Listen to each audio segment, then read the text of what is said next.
See if that does anything. Test, test, test. Test, test, test. See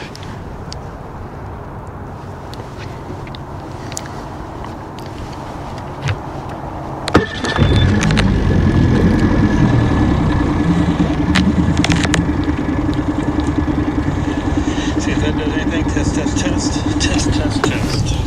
All right. Test, test, test. Test, test, test.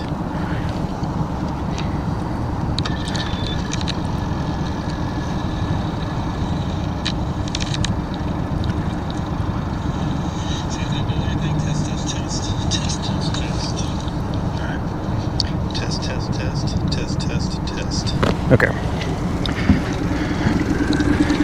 Alrighty. I think we're good to go. If not, well, we'll figure it out.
All right. Yeah, I'll go get that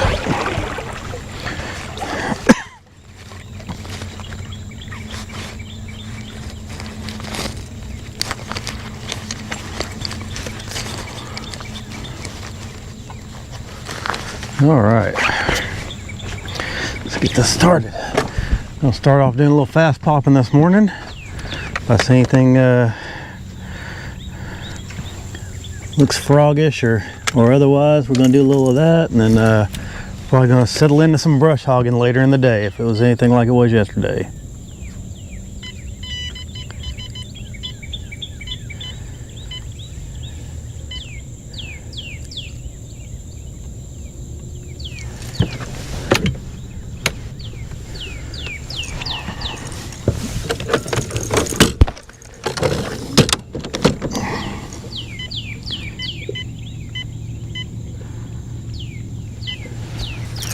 Get that out here in a minute.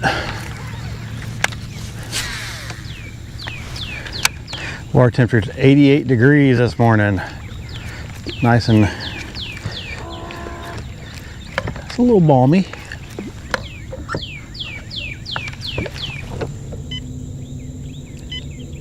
There we go.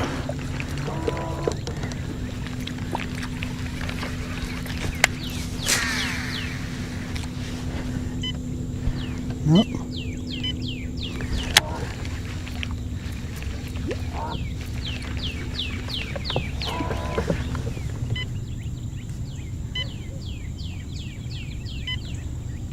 Okay.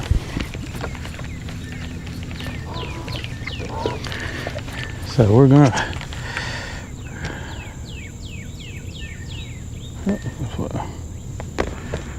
all right. Starting off on a little grass edge over here. Well, I'm casting right in the grass, so.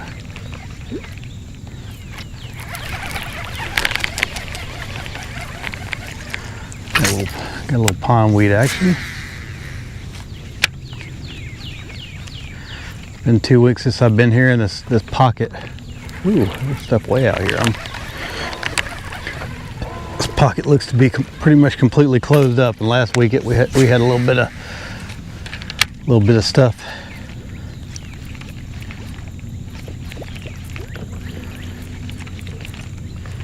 I'm gonna use this little guy. Last week it was you could get around in there, but today it's completely closed off. All the grass has grown up.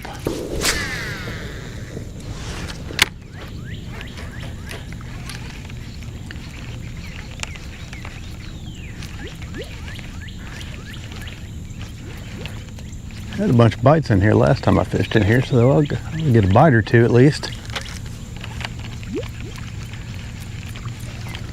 Probe around and see what happens.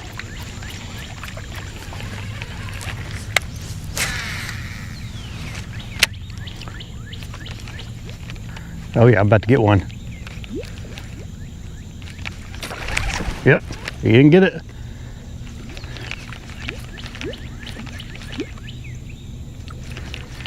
I saw that fish come from a long ways to come after it. Not sure if that was a bass or a gar though.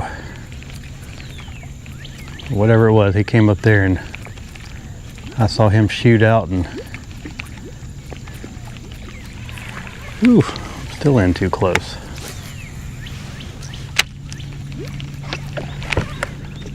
There he is.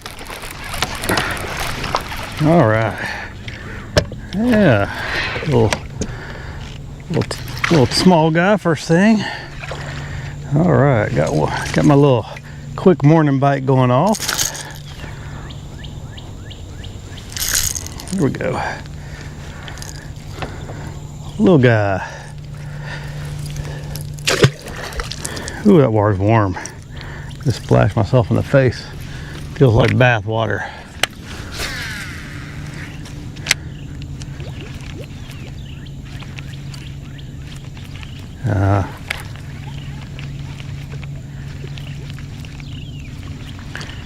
I'm in here a little close too.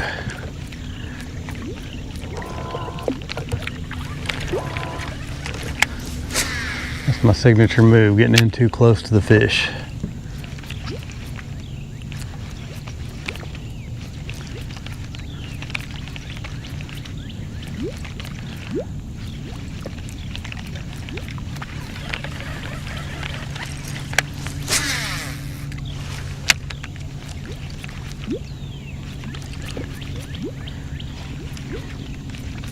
First fish I had, I saw him making a V-wake from like 10 or 12 feet away. He was a long ways from where my bait actually landed. Oh, there's another one on it. He missed it. Got him. Oh no, I missed him again. I poked him that time.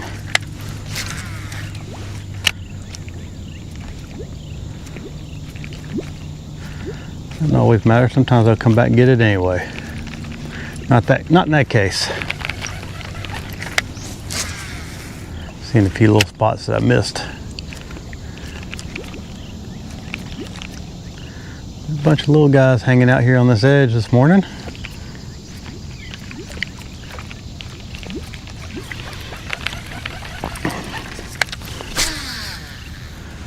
Yeah, that one might get weedy.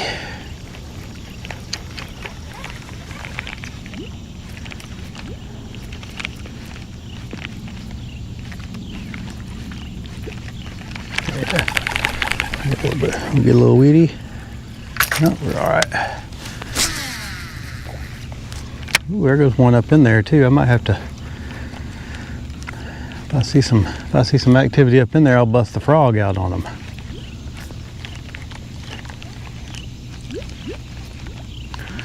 I did catch one on it yesterday on Gunnersville, but this is a whole different lake, so.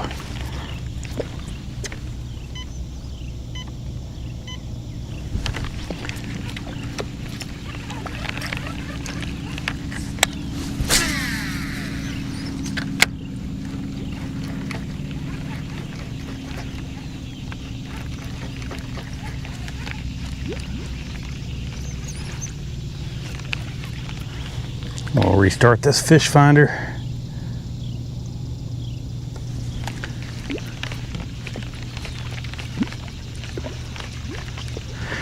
I'm gonna make another pass over this where I just got all those. Well, no, I'm not. We'll go up in here just a little bit.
Kind of fan cast around here. It's real shallow. Got some, looks like got some good milfoil running around.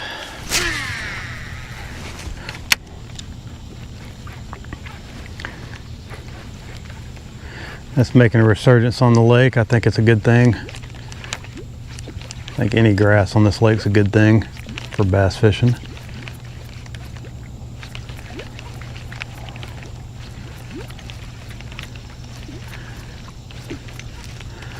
I think it'll be good when it gets frogging time. Drop that water a little bit. Stuff will lay over a little bit.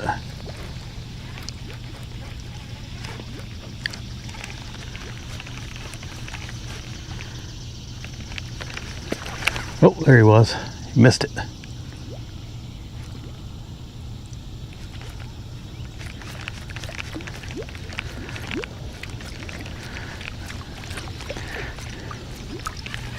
They're shy.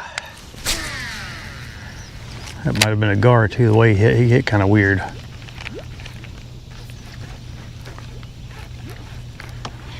So we've had 4 bites, caught 1 fish this morning so far. Been out here back for about 15 minutes. What's up, Damon? I've got a buzzbait tied on right now, but I use a 1/4 ounce. And by the way, I caught some fish on your frog yesterday. I caught one pretty nice one, like 3.5 on it. It was decent. Couple little early morning bites on Gunnersville, right on some grass edges. But no, I might bust that out here in just a second. Actually, I just really like using this popper. It's just a really fun way for me to fish. I can fish it real fast. They just come up and blast it.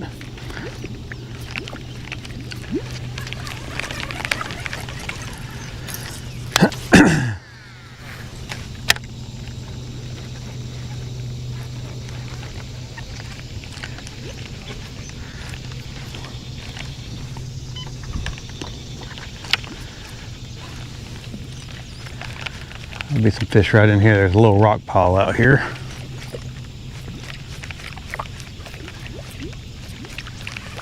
As far as pretty clear. I was a little bit worried about the water since we've had so much rain, but it seems like it's just fine. Water level may be higher than it normally is. I didn't look.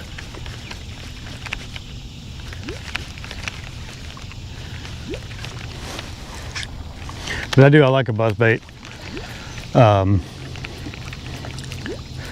I like them in the fall, but normally in the spring, actually I don't really fish them in the early spring. I don't really start fishing them until about May normally, but I know they will catch fish in April. This year I did catch some fish on it in April, but we had a little bit of an earlier spring. We had that really dry weather this spring, and then we had the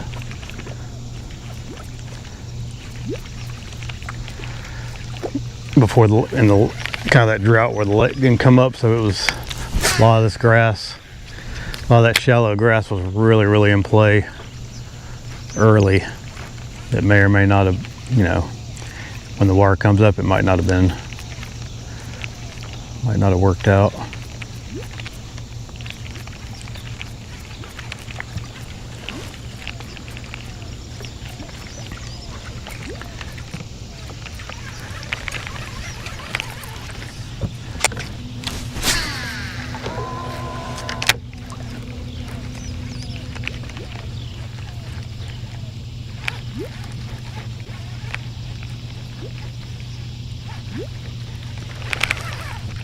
Nope, got him that time. Came back and got it a second time. It's like they're just trying to kill it and then they come back and eat it. Little guy. Man, little guys. That's all right though, we'll take them. Starting the morning off good.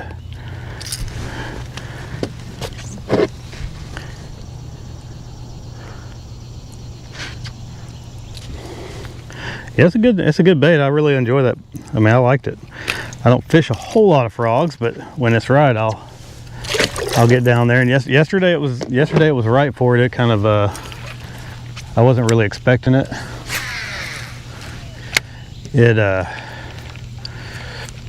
Normally I just fish, and I may pull it out now because I'm seeing some fish up in this stuff shallow. I'm gonna take a look at this stuff, this pondweed here in a minute. But yesterday I started off with my goal, my idea was to fish a popper and a buzzbait around some of this grass flats early. I got out there, wasn't getting any bites out on the stuff that wasn't matted, and then I saw a bunch of activity on a mat edge. Oh, okay, no, I'm good. Thought I lost the tail on my trailer. So, and I saw them kind of busting in this one particular spot, so I went in there and I caught 3 on it. One of them was pretty decent, the other 2 were just, 15, 16 inchers.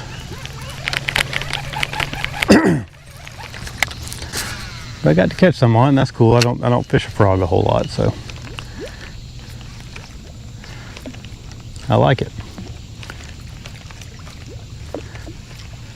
When the grass was good on Chickamauga, I fished one a lot, but we know how that's been. Actually, I think I'm gonna try that. I'm gonna try that buzzbait for just a minute. We got some we got some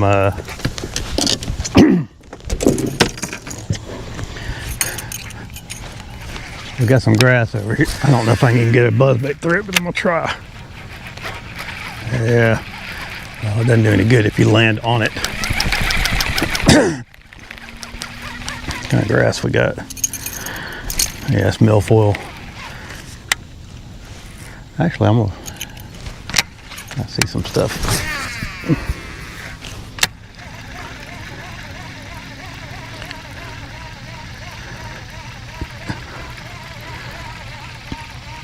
The way they're hitting that pop-R, probably I'll put a trailer hook on here, but I'm not going to.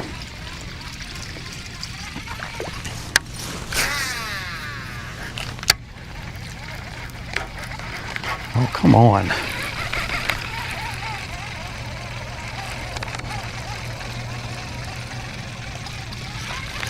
This is actually a really good spot for a frog. I see just some sparse milfoil right there.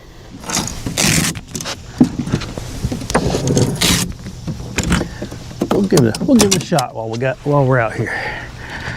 I wasn't planning on doing it again. I wasn't planning on doing this. I wasn't planning on doing it yesterday either, but I think the milfoil is probably the best frogging grass there is, because it just seems like it's got a little bit more holes in it. I think they can come up and see through it a little bit better when they come and get it. Makes a good canopy, but it's also got some space. There's not a lot right here to do this, but we'll give it a shot anyway.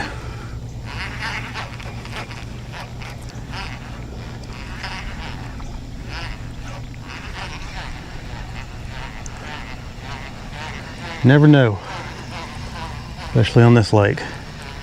I've caught some big fish in some strange places over here.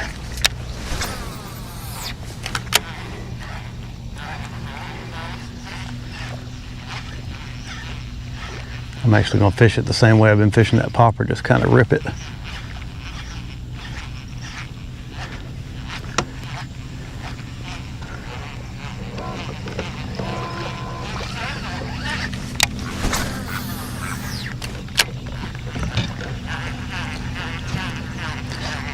Mix, oops. See how much noise I can make in this shallow water.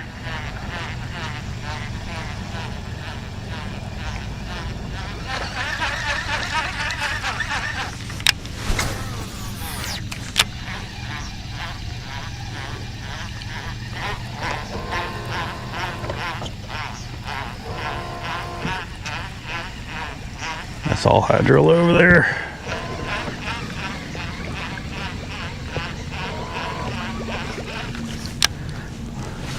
A couple of years ago, this was all coontail, and it was really good. Oh, I had him. Came up and blew up on it. On a stupid long cast and messed my frog all up.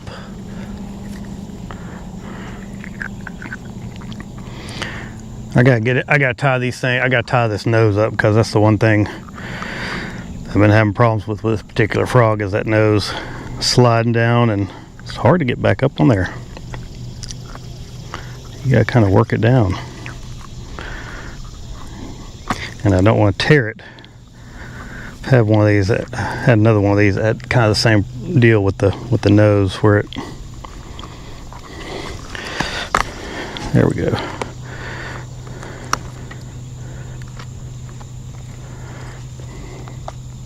Kind of got to pull it back through there, and then basically re-rig the whole thing. It's a good material for durability, but it slides a little bit. Let's see if we can get him to come back.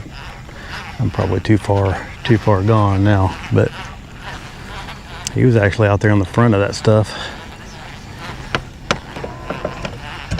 Yeah, this stuff right here is pretty thick.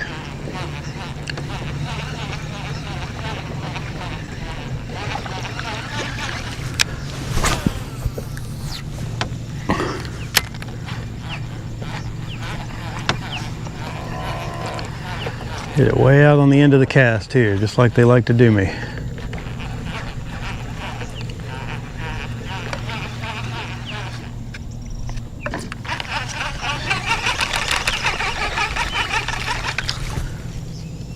No, we're okay.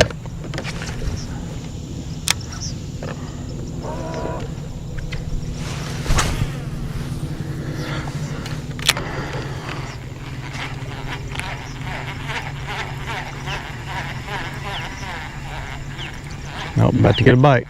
Something's following it.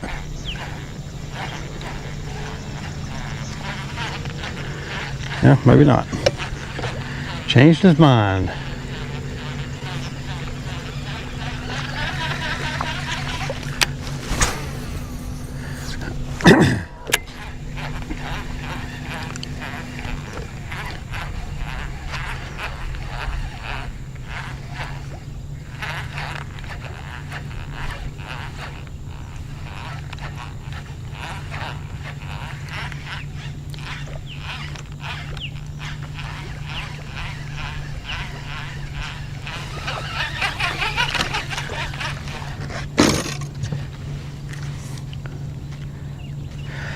Oh yeah, I catch them, Braxton. Don't worry. I've already caught 2 this morning.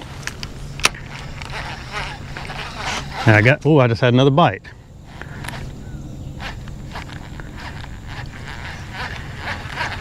I might have to throw my, probably have to throw my popper at that guy. Thought I was about ready to show you something.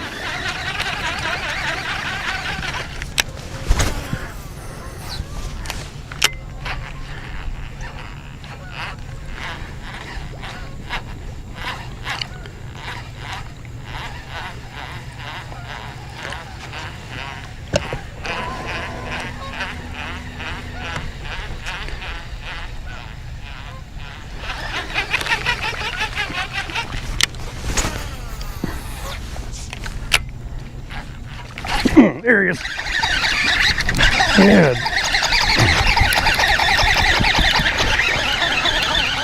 All right, got one on the frog this morning.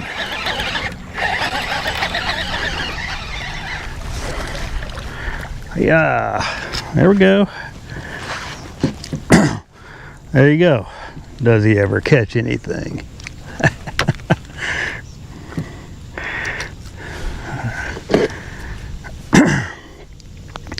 Little frog fishing over some milfoil. If I can find that hook. Nice little guy. Not a trophy by Chickamauga standards, but I'll take it. This is August, toughest month of the year as far as I'm concerned. So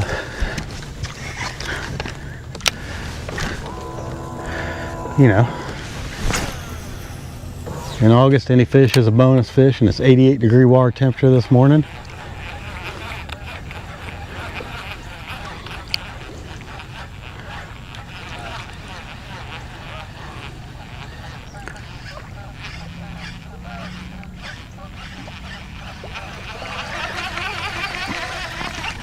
Or it's hot. Yesterday on Gunnersville, it was, dang, I had another one come out there and bust it. Hit it right when it hit the water. I'm feeling them. I'm doing it right. They're just not doing their part. All right, there we go.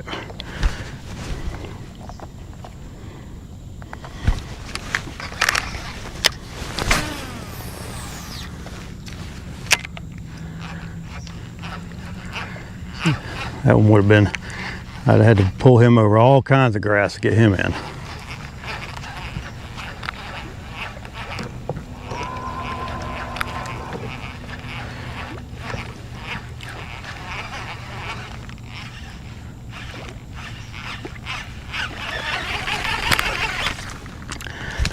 Oh, it fixed itself, okay.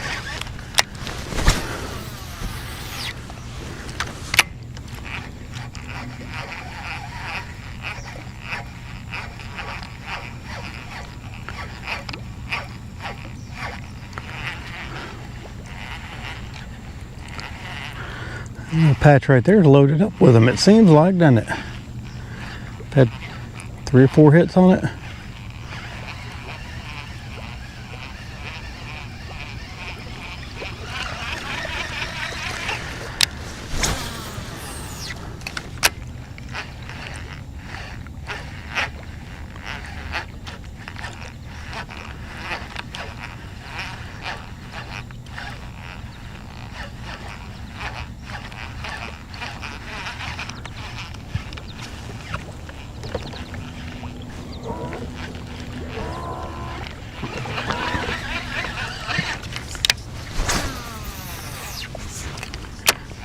little gar action.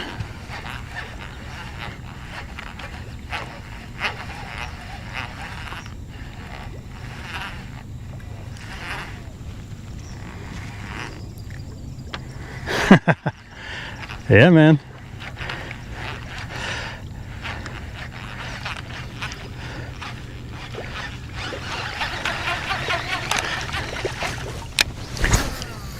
Damon put me on the juice over here.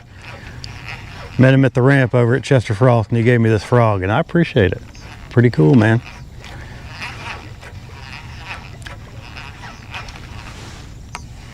We've got a kayaker over there.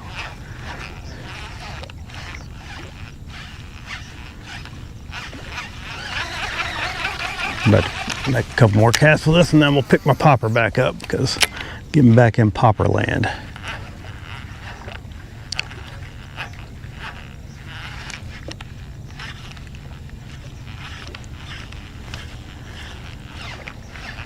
Get the matted stuff, I'll get in there and try to catch them on that, but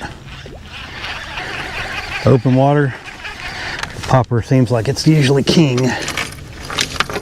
What's going on here?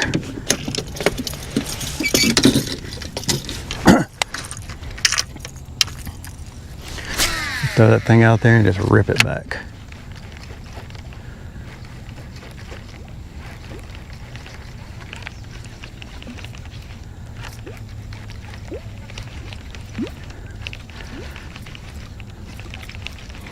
A little grass edge here. Yesterday, as soon as that sun got up over the horizon, the topwater bite was done. But then in the afternoon, the wind picked up about 2 o'clock. And I got on a little patch where I had 6 or 7 bites. I think I caught 4 of them. But it was real quick. So.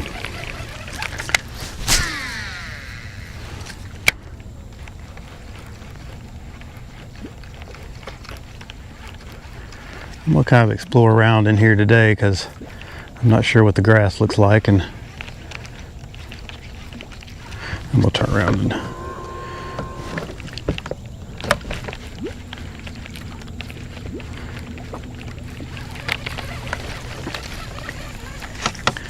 couple casts right out in there. There's actually a really good grass edge right here. Looks like we got some company. We got a bass boat, we got a pontoon, a kayak.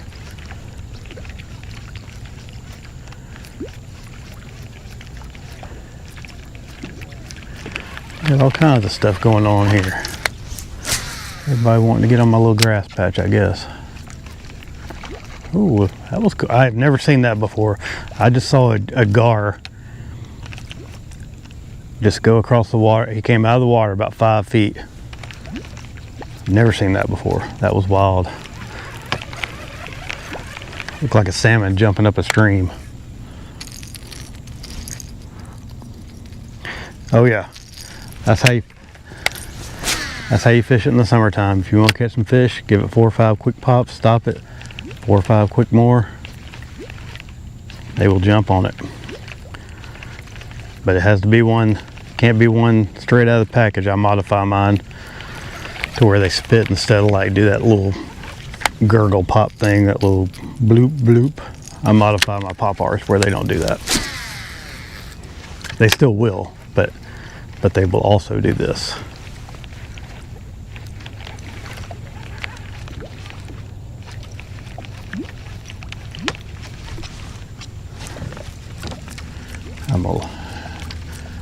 Against my better judgment, I'm gonna let this kid have this spot for now. Throw this popper in some of those little holes in the grass, see if anything comes up. Maybe I need to work on the back side of it since I had some hits on that side. Yeah, let's do that. I'm gonna go on this other side of this grass patch. If I can get up in there, we'll see what it looks like when we get there.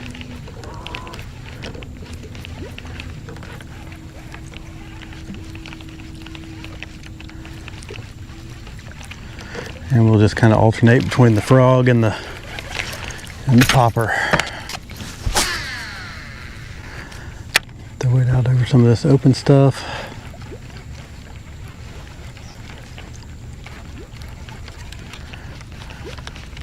I go up in here and fish my road bed.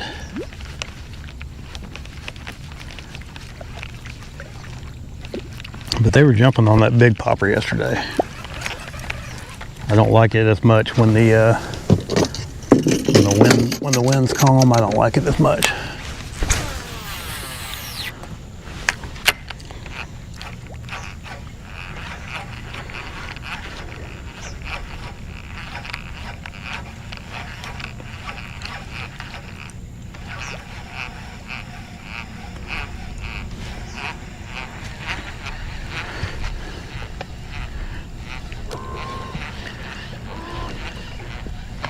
Yesterday, water got up to kind of mighty. There are 4 boats right here. This is ridiculous.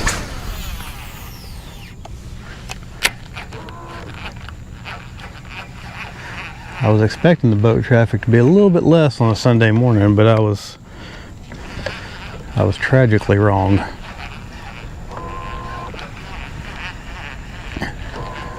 One guy's scoping. I'm not too much worried about him coming up in here, and then one guy's leaving, and then the other's the kayak. He ain't going anywhere.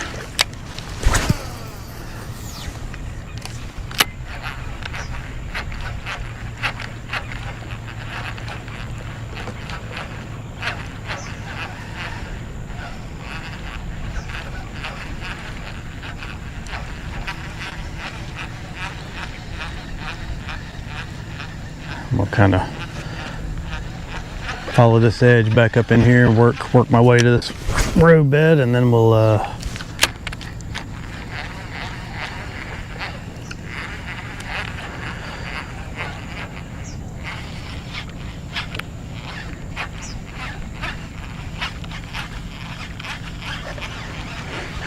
fish that, and then we'll come back out here and we'll do some more prospecting. I'd be a little better get this in before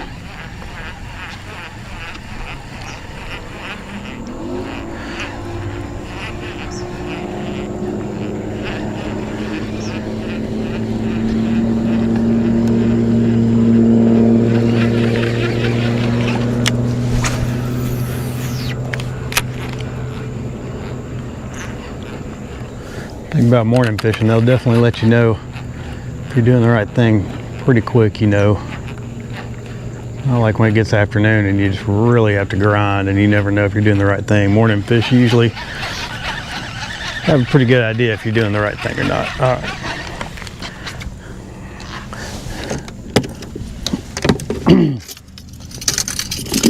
Well, I don't know why that didn't want to sit up there, but all right.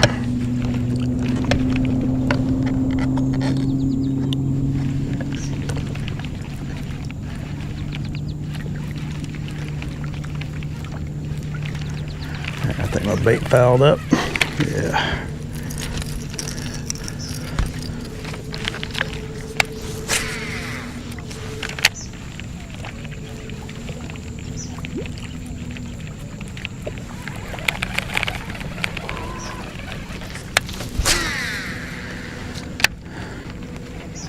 Just doing some blind cast through here while we get to where we're going. There's another little I see another milfoil mat out there that we're going to give a shot.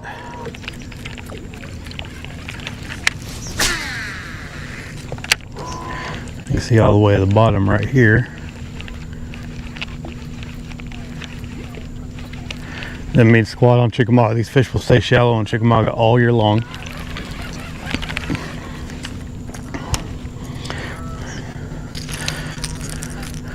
I don't normally, except in when the water goes down, I'll kind of keep my boat out in deeper water, but I'm still fishing almost always less than 10 feet deep.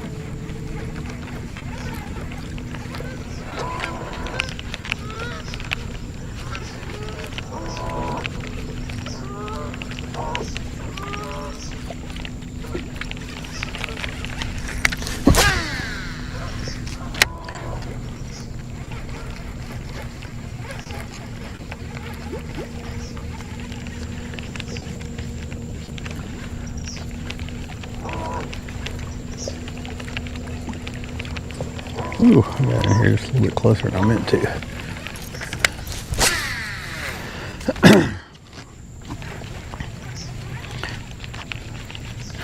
Got a good little pondweed mix out here. There'll be some fish. I'll get a bite or two on this road bed today, but we'll see how it goes. Especially on that end where there's a little milfoil growing up.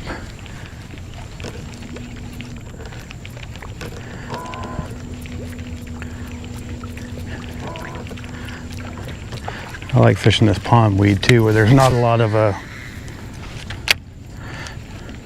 if you can get some pondweed that's got some water under it that doesn't have the hydrilla just burying it.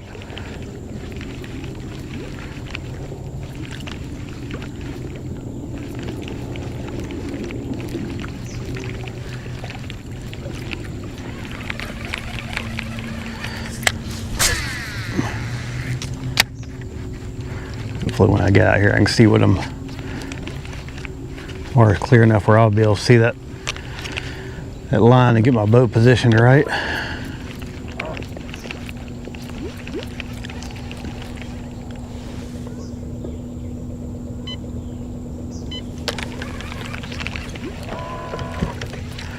Yeah, so it's trying to top out right here. I'm gonna actually push on through.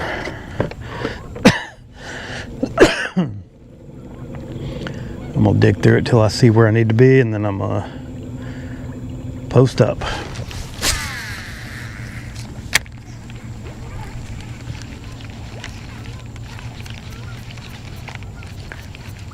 We got milfoil all over out here.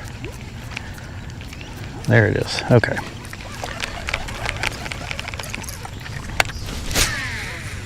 There's a little road bed. Man, there's just such a good edge there.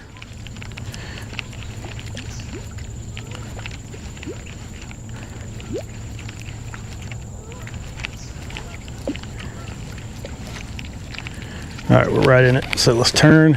I see some beds down there.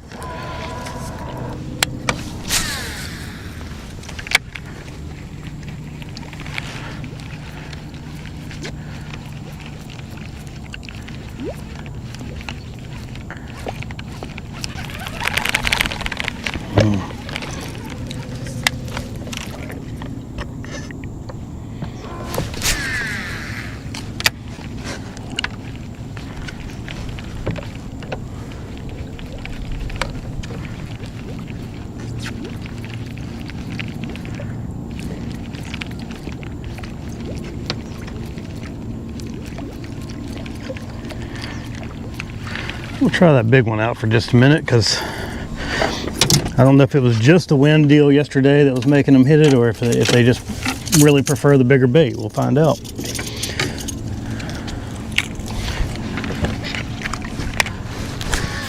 This thing right here makes a heck of a commotion too. Well, not when you throw right on grass, it doesn't. Oh, dang. I hate doing that. I hate when you make a cast like that and it gets messed up right at the end and you gotta reel over your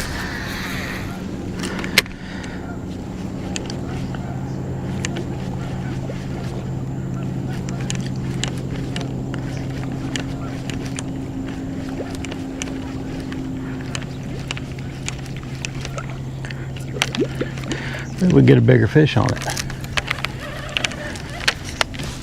I wouldn't mind hitting something in the head about 4 to 7.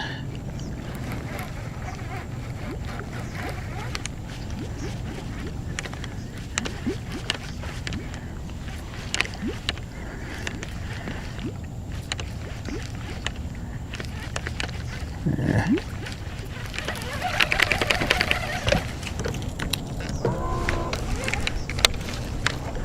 See a bunch of stuff on top, so that'll mess me up right there. This is the kind of stuff a lot of times people just stay on the deeper edges out there. They don't come in here sometimes. There can be some fish in here.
Not seeing any evidence to support my bigger bait, bigger bass theory, but still trying.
And another little mat right here.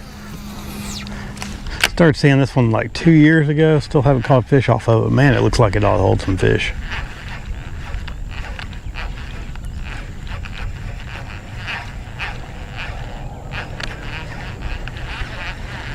Just where it's at.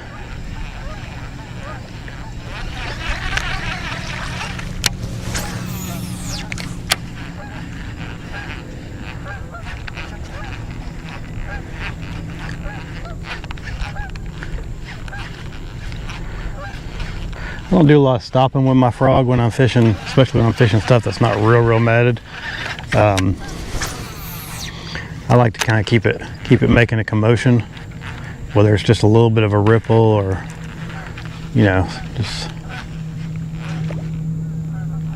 I think I got a gar chasing. I think he turned off. He turned off of it.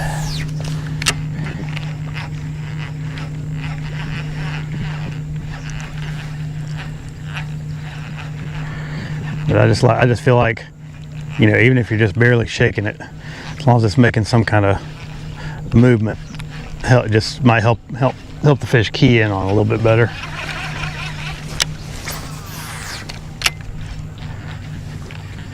I've seen some of the pros fishing, man, they fish them actually a lot faster than I do.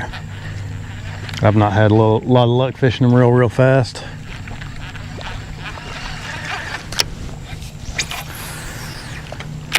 Might just be a me thing.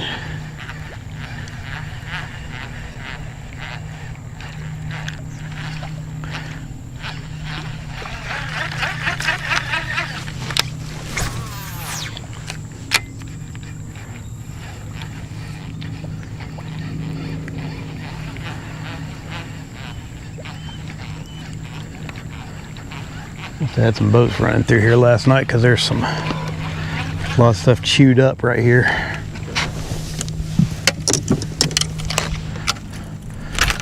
But I can't imagine, honestly, I can't imagine anybody be driving on this lake didn't know where they were going.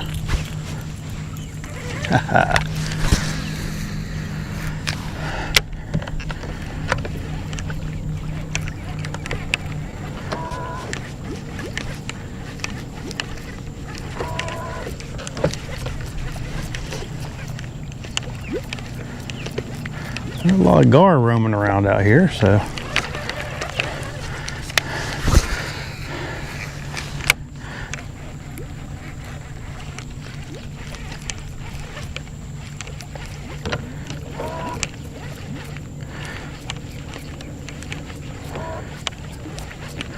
I'm gonna cut through some of this. There's another little hole back here. We're gonna go in here and take a look at it if we can get to it.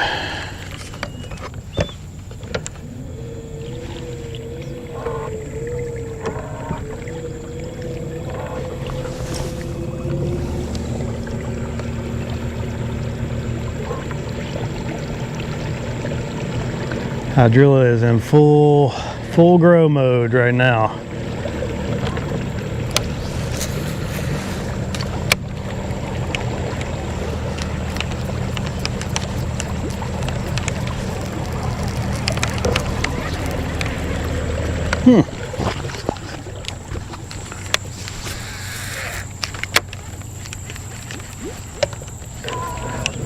Like a little deep section right here.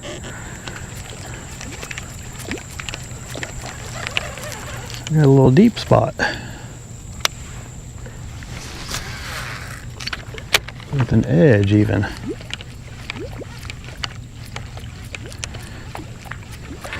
I'm glad to see some of this grass come back though. It's been a couple of years where it's been really, really dead.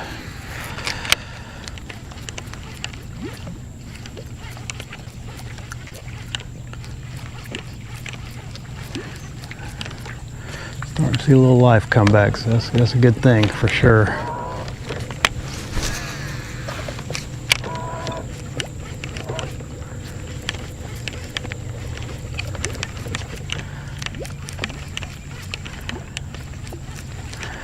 We have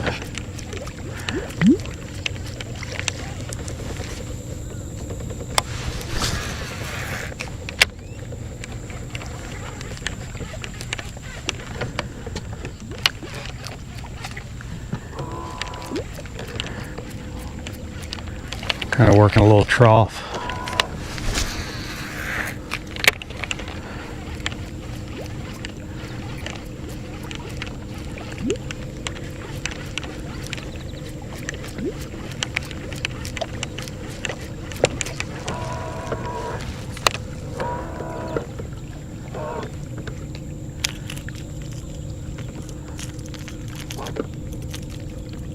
All right, come on. All right, my trough is gone.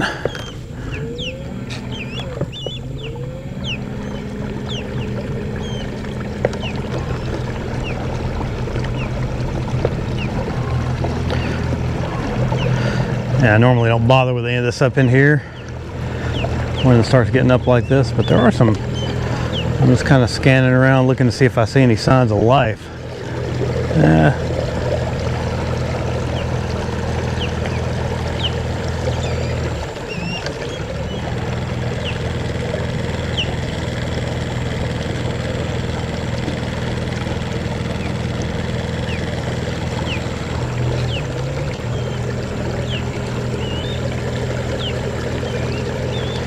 A few bait fish back there.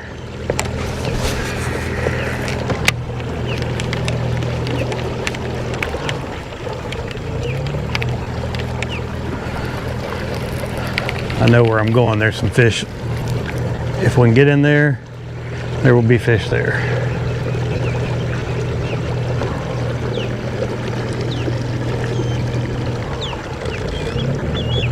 I have a feeling we're going to have a good fall frog season.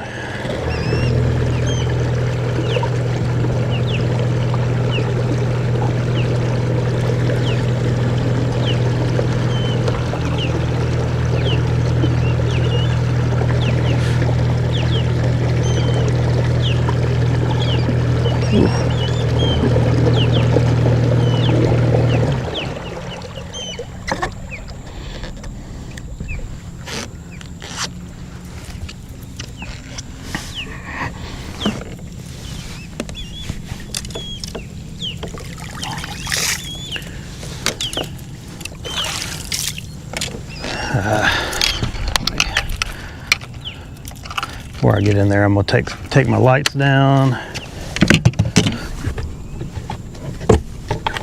Don't need that anymore. It's just wasting power.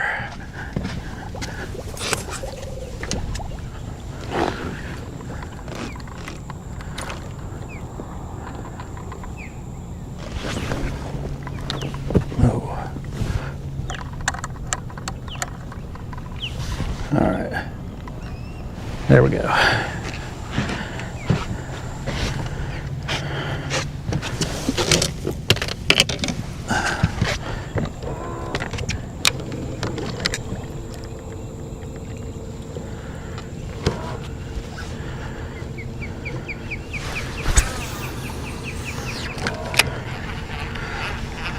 Stuff right here looks amazing.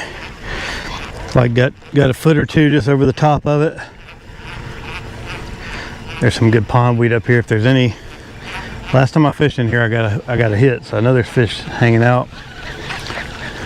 It was a good fish too. I'll kind of just skim through here, and then we'll push on through to the other side. And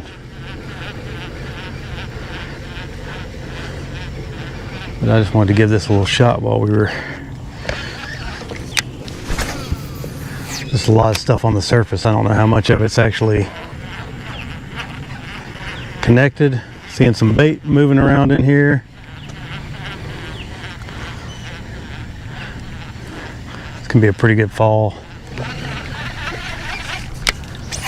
Ooh, that was awful.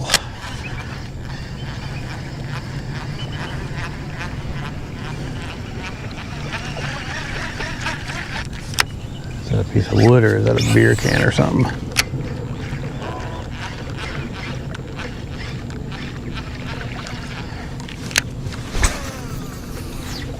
We'll get up there and get a little closer to the pondweed and see what it looks like up there.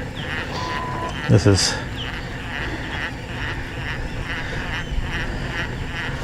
is on the verge of something. I mean, I'm kind of plowing through it as I'm fishing, so I don't know how productive this might be. But make the right catch, you might get a big one.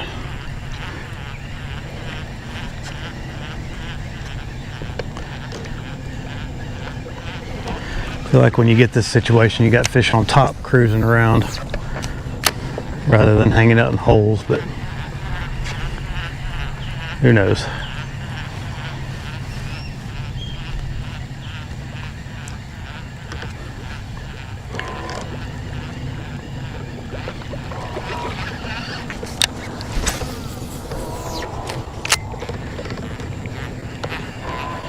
It's kind of covering some water right now. And looking.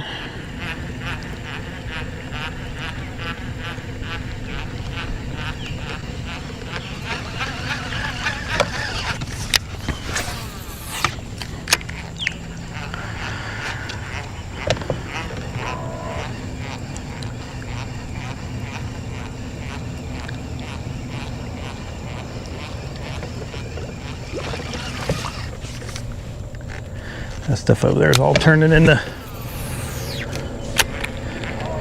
hydrilla. I want this milfoil where it's got a little bit more room to move around in it. They will come up through a hole in the hydrilla, but I'm not, when it's just been a flat mat, I just don't have very good luck.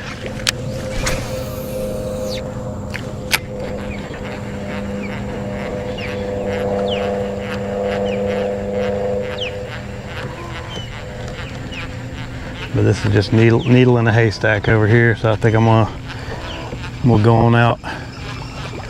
Looks like I'm gonna have to crank up to get out of here. Yep. Yeah, let's do that.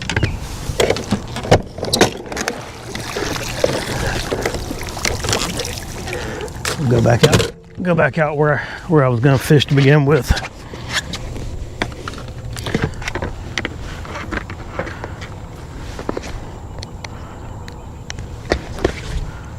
All right. That's one thing this boat does good is it'll scoot across some grass pretty easy. Normally. Every now and then you gotta clear it.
I'm gonna fish right through here. This actually looks really good. A lot of pondweed, a lot of deep pondweed. Yep, seeing some activity. Oop.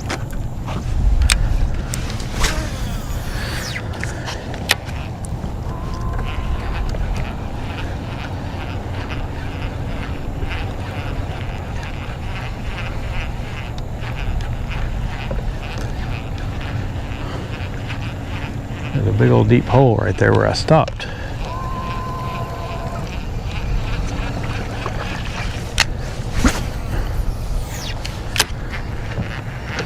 Well, I thought it was deep. It was deep where I was sitting, but then as soon as I got to the pondweed, it started, all the grass started growing.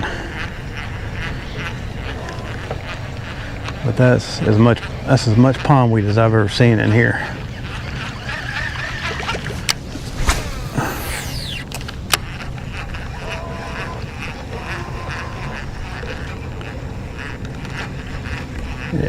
Yeah, now we're getting bogged down. That ain't gonna work. See if there's any end in sight.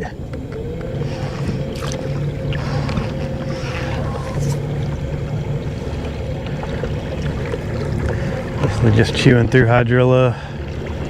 All right, we got a little bit of relief.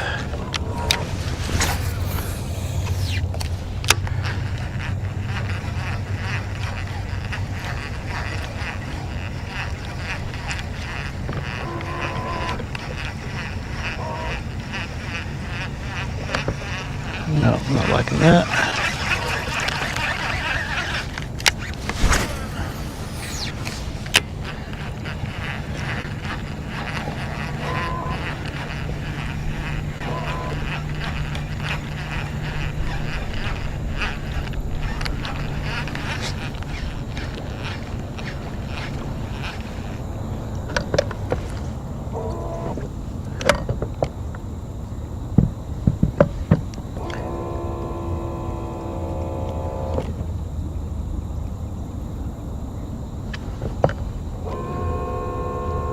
Ah, we're clear.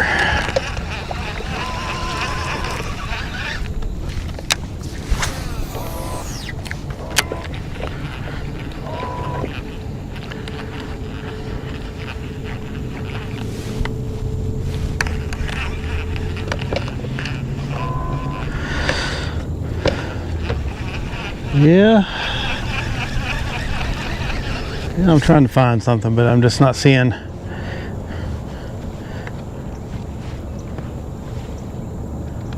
Seeing anything that's getting me too excited here. All right, let's go plowing. Looks like somebody else has done this. I see another track or two going through this stuff.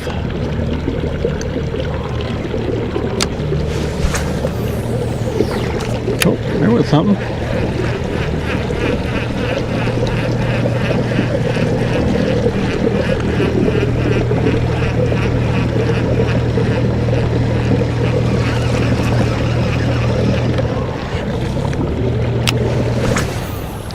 Now this stuff right here looks a lot better, this stuff on this outside edge.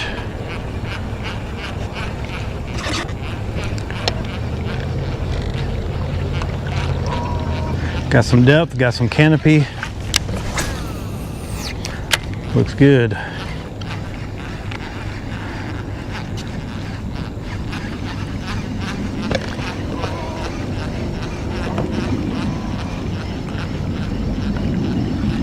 Yeah, this stuff right here is in good shape compared to what I've been looking at over there.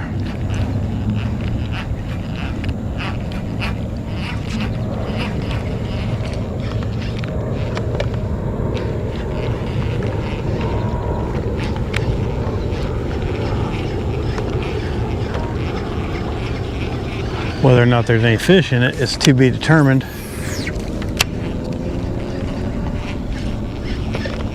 Of course, that sun's up now, so with anything like yesterday, bite may be over, topwater bite may be over.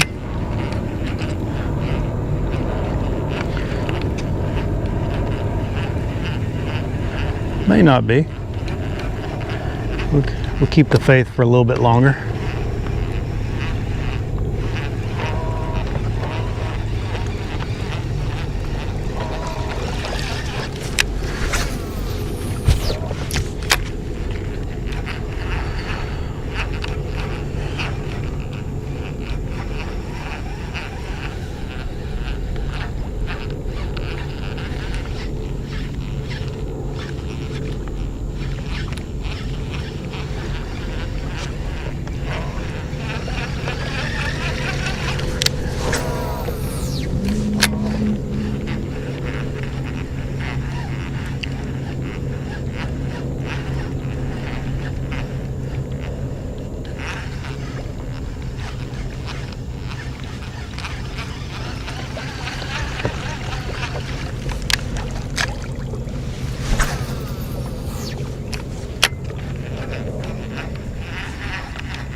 Yeah, put my buff on. It's starting to get a little sunny out here.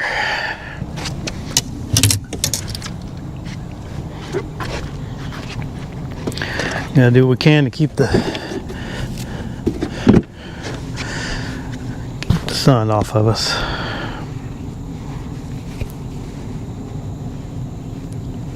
I mean, this stuff right here is as good looking at grass as I've ever seen. It's got plenty of holes in it, especially this time of year. You usually don't see it like this time of year.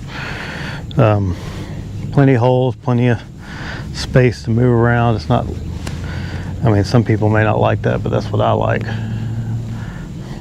If I'm fishing just miles of just solid mats, I'm not seeing any activity in it, and I'm not hearing any brim pops, which is a negative. But I didn't hear any brim pops over there where I was catching them in the mat either. All right. I'm actually gonna change in this other hat. And I need to drink water today because it's supposed to be extra hot. But I'm not going all day. I'm just gonna go till about noon is the plan. Unless something keeps me out here longer. Noon is the plan.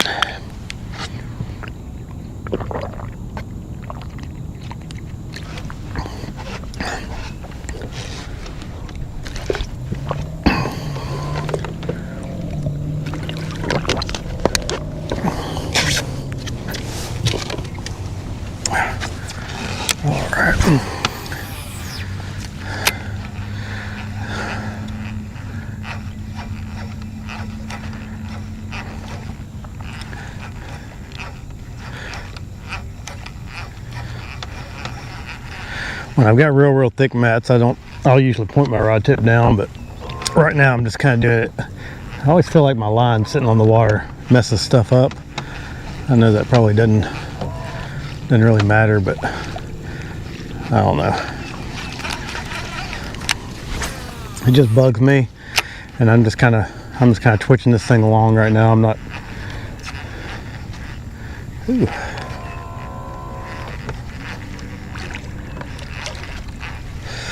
I'm not doing anything. I'm not like.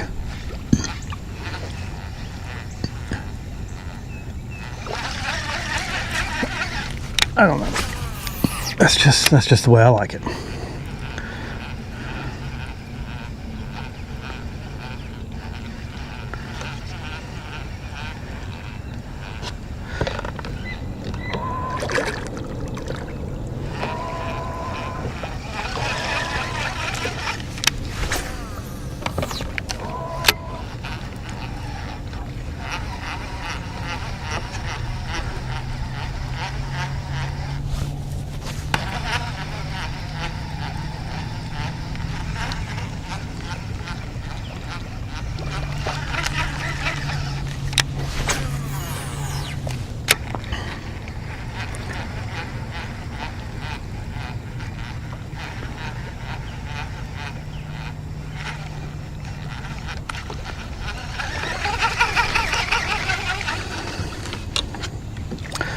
I'm gonna go back to my small popper for a little bit. That's what we caught most of our fish on this morning. It's gonna be mostly a topwater day, I think.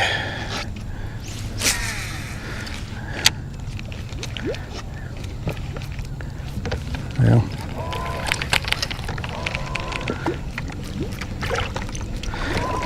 This is where I wanted to come around and look and just kind of see what the situation was with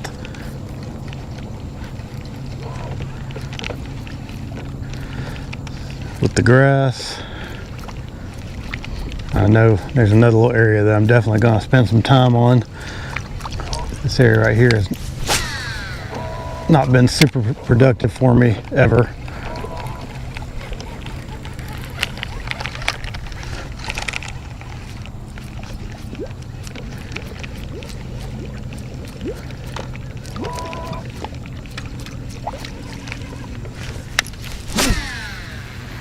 We're going to spend some time in here and break it down, see if we can figure something out. And if we don't have anything today, might have something for the next time.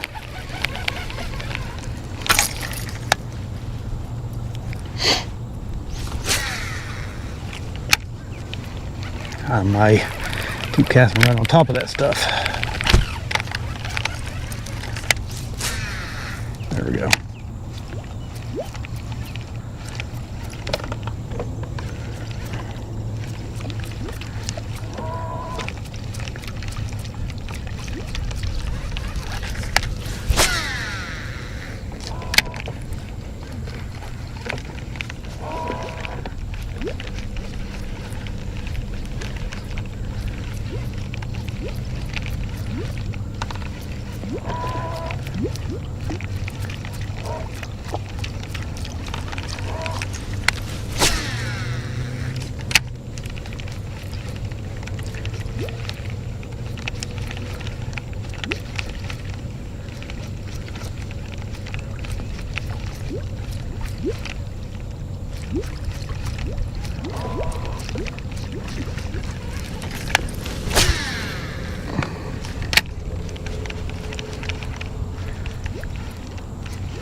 Just trying to keep my boat right on the edge of this stuff and right on the edge of the depth that I feel like they ought to be at anyway. I mean, it's grass is growing up everywhere out here. And you never know where you're gonna get one. So.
Scooting on.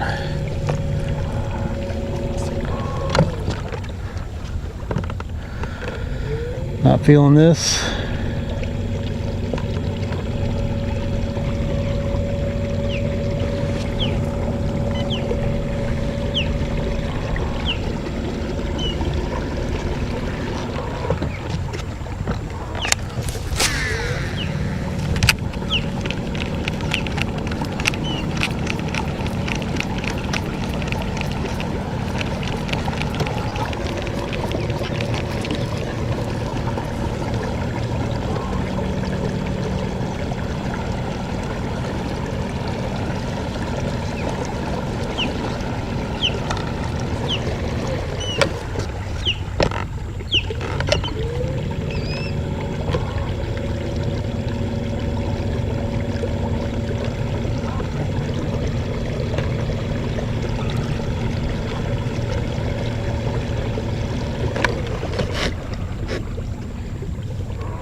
There, oh, I want to just swerve on it.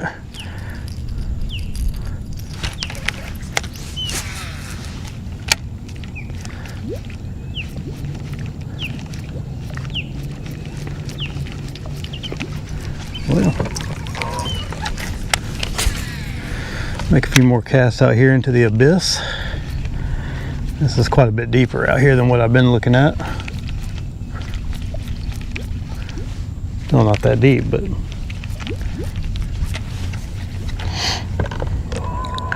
I just saw a little bit deeper grass and give it a try. Had a little bite.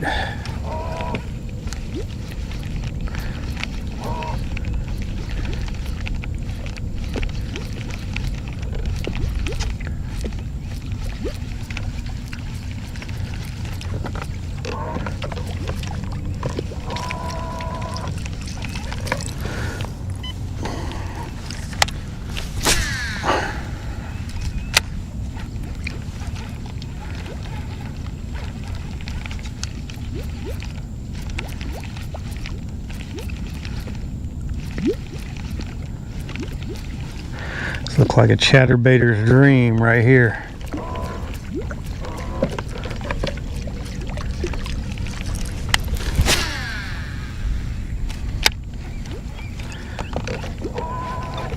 Oh man, long cast, fouled up.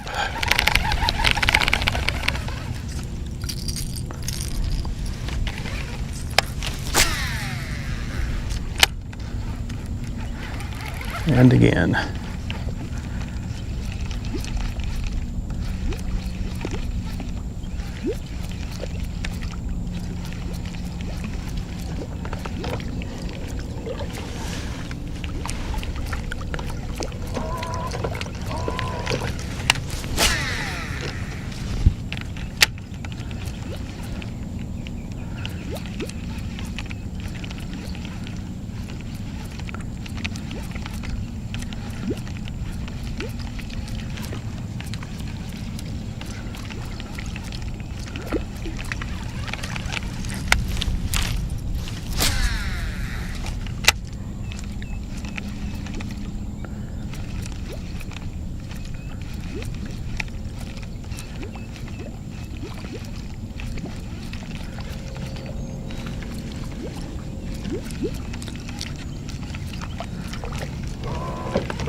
Uh-oh. What's up, Don? That stinks. You gotta charge those things up every night, you know. It's that's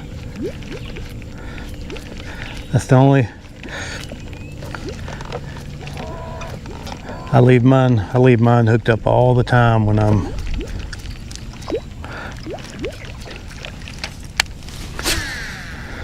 even when I'm not fishing, mine's hooked up. I've got one of those Minn Kotas, and I just set it and forget it, and it just does a good job of keeping everything alive.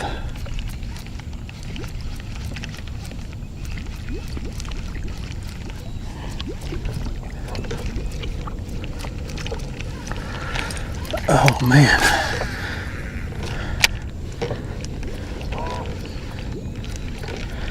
I think I'm about to cross over.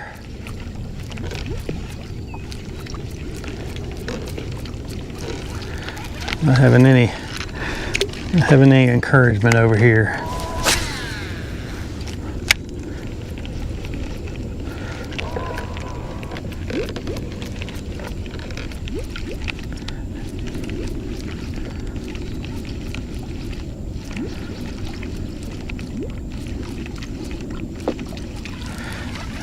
No encouragement whatsoever.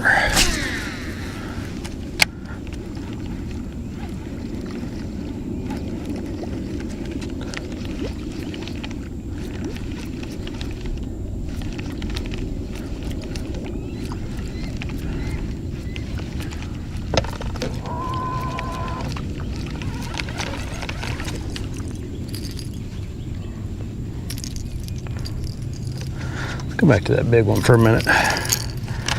I'll try to find something that works.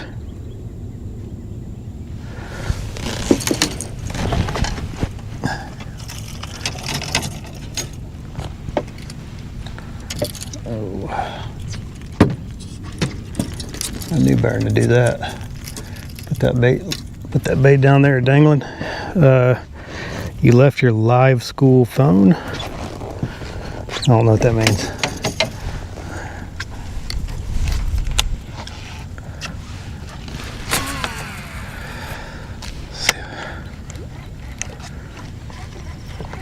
This one's just a little bit easier to.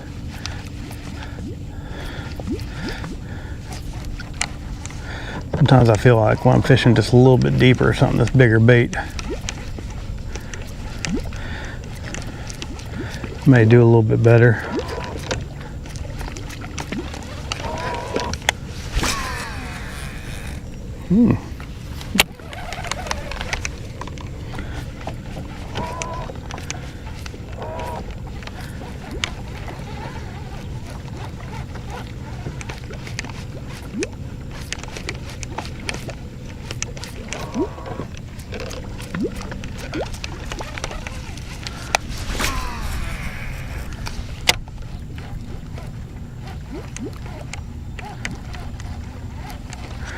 I'll scooch in a little bit. I see some stuff that looks like it's trying to top out. I just want to see what it looks like between here and there.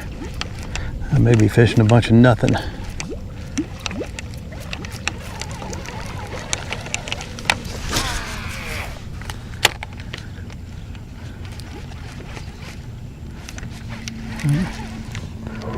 Oh, we got some grass.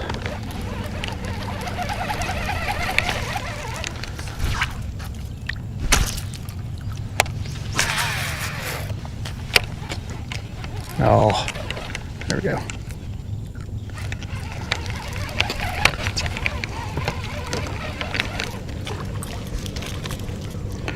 Oh, went in the split ring. That's an automatic retie for me. So let's retie. Oh, you left your live scope at home? Oh man, you just weren't ready for it today, were you? Probably for the best. I think it's going to be 100 degrees. I think I'm going to be miserable out here in probably an hour or so.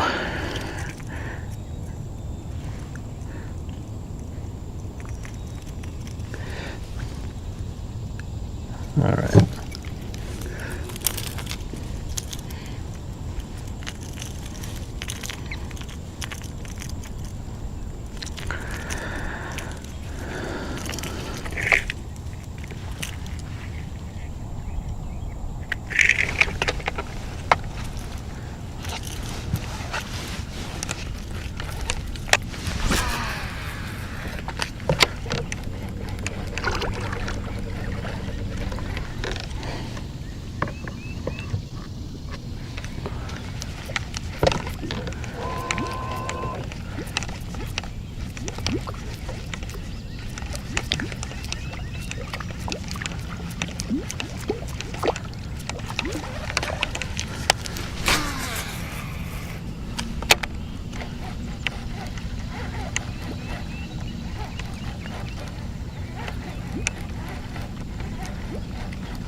It is a steamer. It's not as bad. I don't think it's as bad as it was yesterday, but I got a little breeze, so.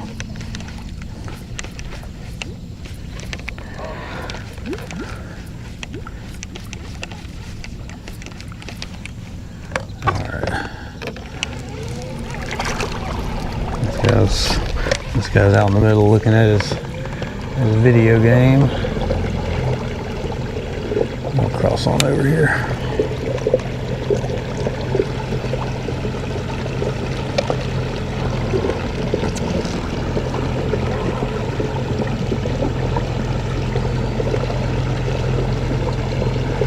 Kind of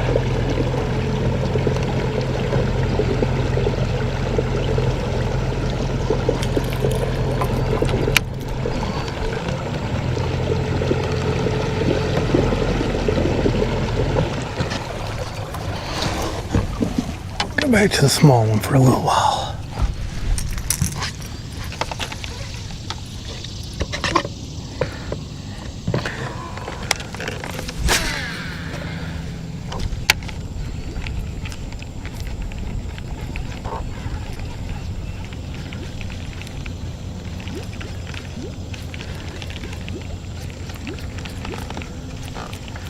Fishing purely.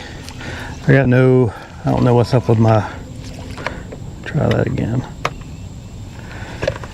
don't know what's up with my fish finder, but I got no sonar up front this morning, so I'm just pretty much fishing by instinct here. Fishing purely by visuals.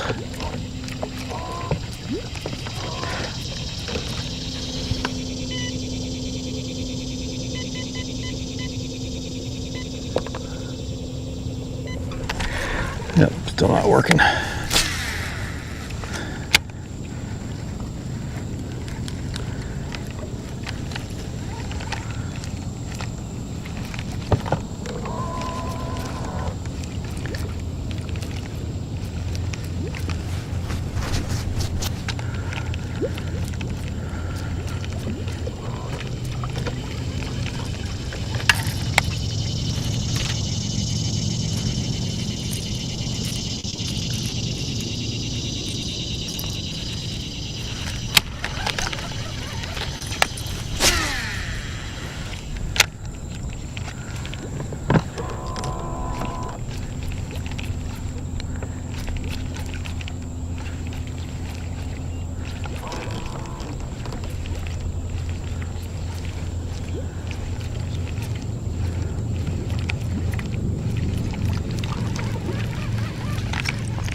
Fishing what's in front of me. Sometimes that's, well, come on now.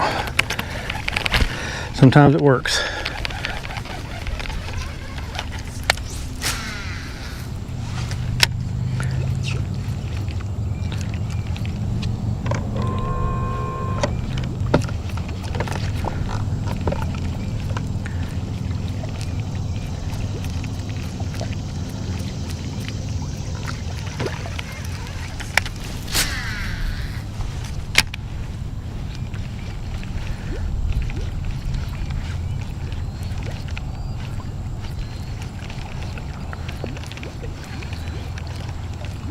Ooh, always on it. Oh, it's a gar. Always on it.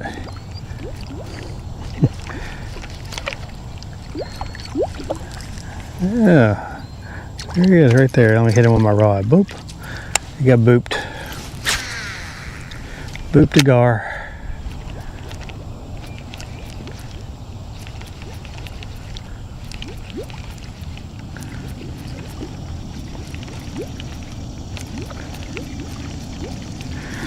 There'll be some bass sprinkled in there with them though.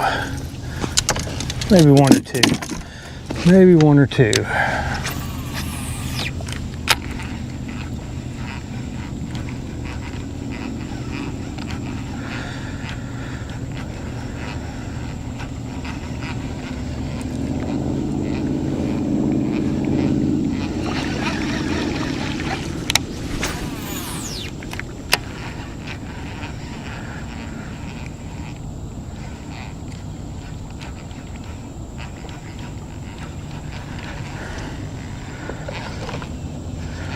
Wouldn't that be nice to catch a bass sprinkled in there?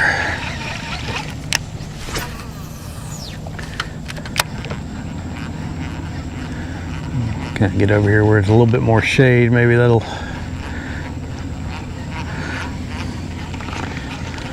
Maybe those fish won't know it's daylight yet.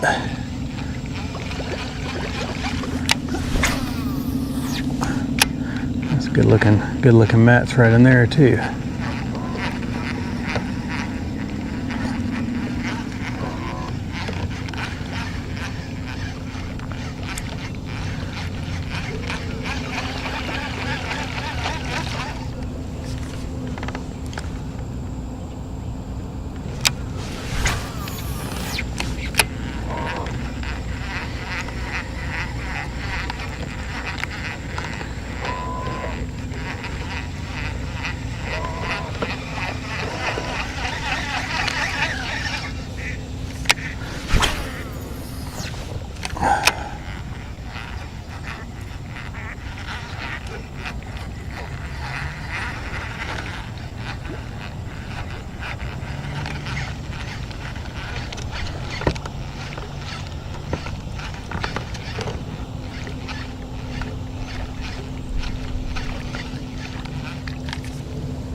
Pretty good frog. It doesn't get a lot of, doesn't get water in it very good.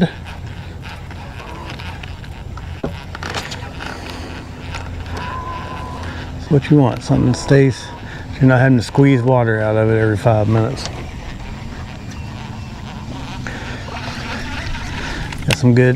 Got some good stuff topped out here. We'll make a few casts. Now I think it's going to be time to go out to the edges and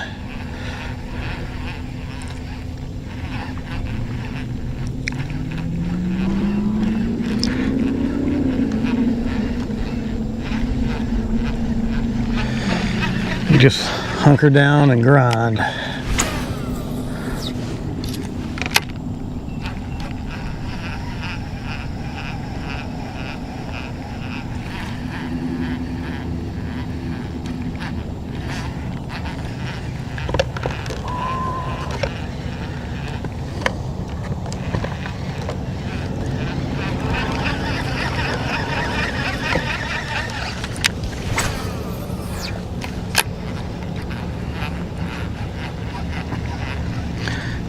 If I was fishing a tournament or something, I would not be fishing this way. I would just hunker down. Oop, I think that's another gar.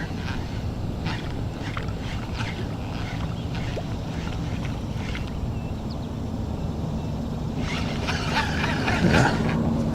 Oh yeah, I see him over there. I would just hunker down and just start really, I mean,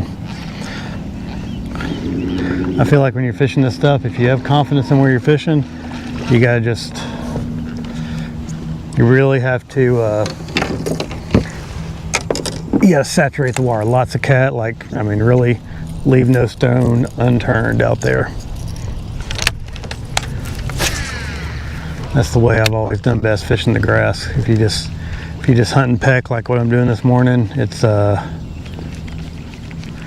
usually not a very good, you don't get a very good outcome. And we see that this morning. No, I haven't really lucked up on anything, you know. Ooh, didn't see that pondweed there.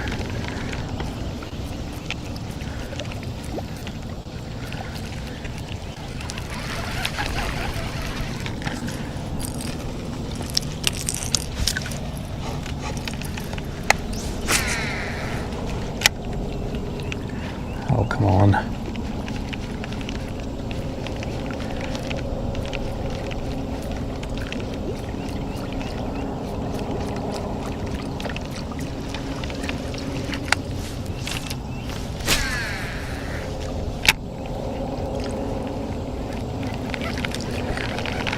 too much stuff right on the surface for this thing, I think.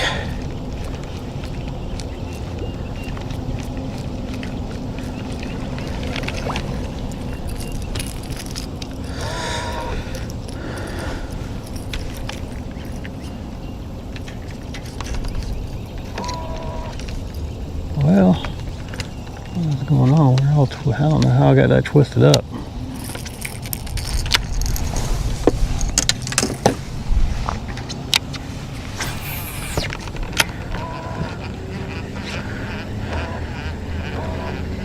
Kaboom!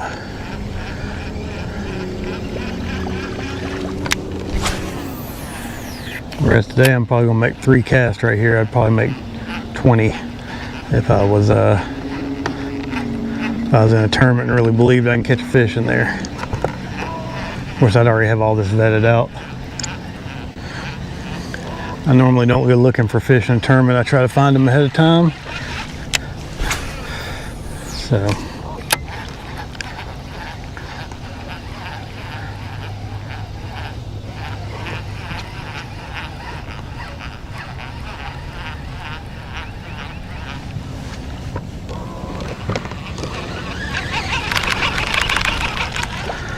All right, the dreaded brush hog.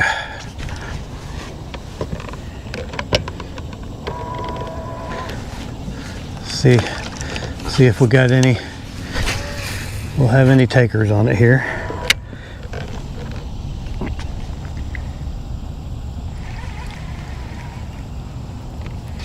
Got one on the first cast. Look at that. Come on out of there, he's all caught up in the grass.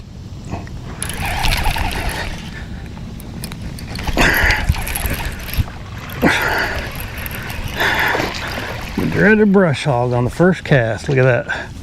Blink. I don't even know how I hooked him on the outside of the head like that, but I did. That's different. Hey, there we go.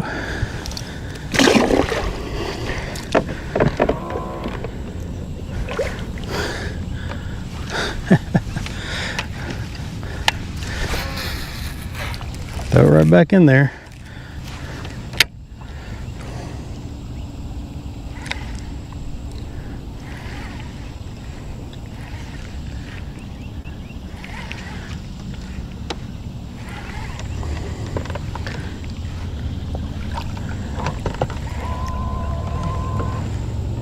Thought I felt another one there, but no.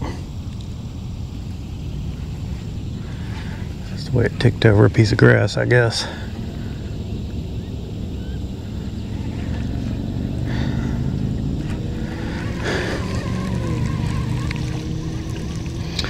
Oh man, where were they spraying up at Skull Island?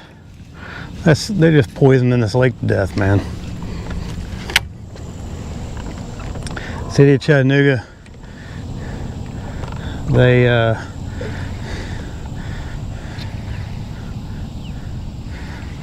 wonder what the difference is in economic activity lost to grass versus the activity gained for grass with all the fishing industry that they could have coming in here.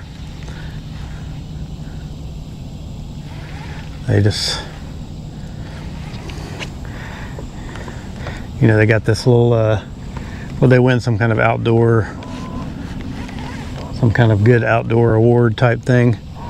I wonder if you could put any pressure on them by telling those people that they're spraying herbicides to kill grass.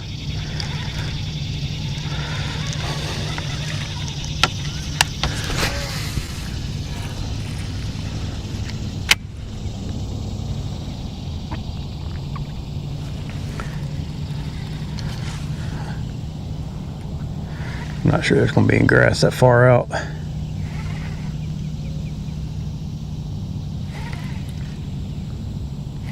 Nah, a little bit deep there.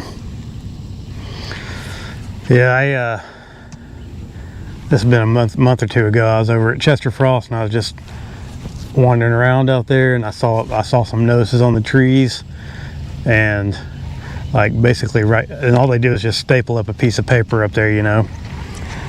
And it said, oh, no swimming, no this, no that. And then I looked down and there's There's people swimming right underneath where that notice is. I'm like, yep.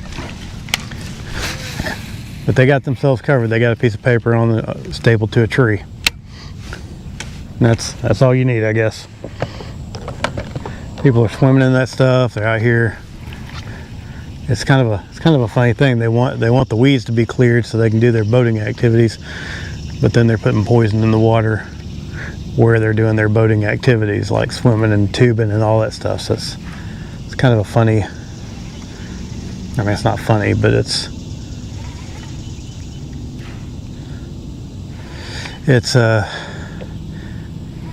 seems like the people that are out there swimming, as long as the water looks clear, it's okay. That's the way they think, I believe. But oh, by the way, it looked way more clear with the grass.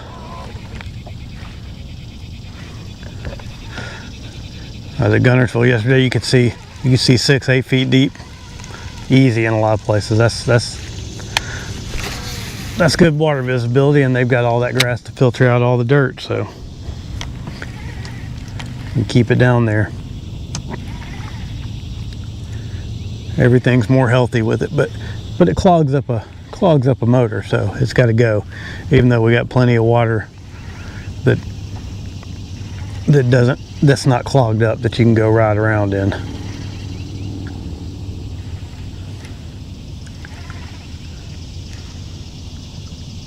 No bites.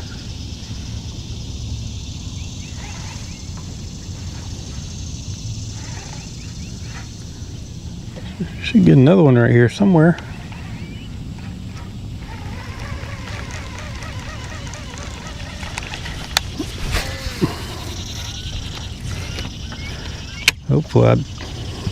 Hopefully I got another bag of these in the boat. There was one. I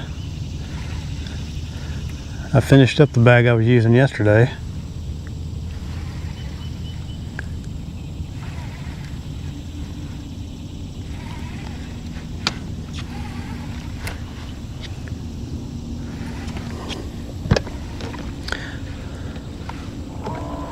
Should have brought some. Thought about getting some little finessey straight tail worms, but I just can't make myself use them.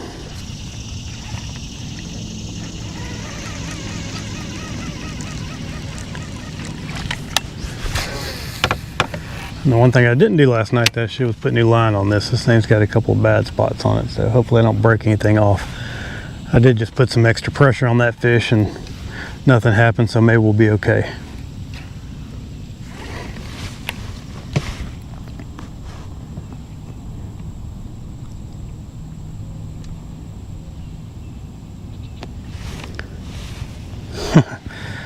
Yeah, I mean, I know what you're talking about, Chris. I mean, it's kind of it's a one or the other type of thing, but I mean, like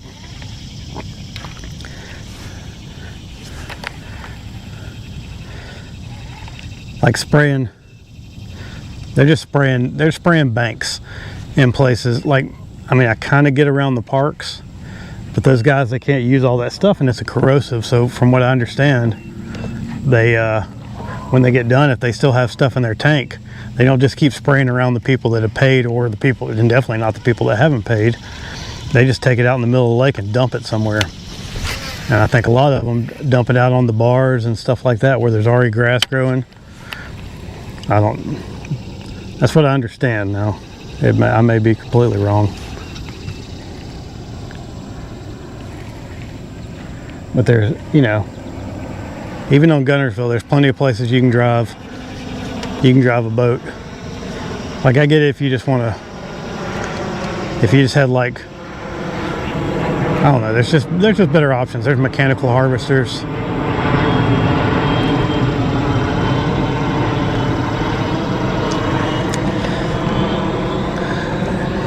But it's a little bit of a soapbox for me, especially on this lake, because this lake, when I first moved here, it had some beautiful grass on it, and I don't know if it was I know we had a couple of drought seasons, but I mean, it was all over the place. And then I've seen it just basically go to nothing. And I know people that have lived here for a long time, they saw it when when it had all kinds of milfoil on it, and then they killed all that off. It's kind of funny that how all that was gone for. I mean, when I moved here, there wasn't any milfoil on the lake that I could tell. It was all hydrilla and coontail, and now it's starting to come back.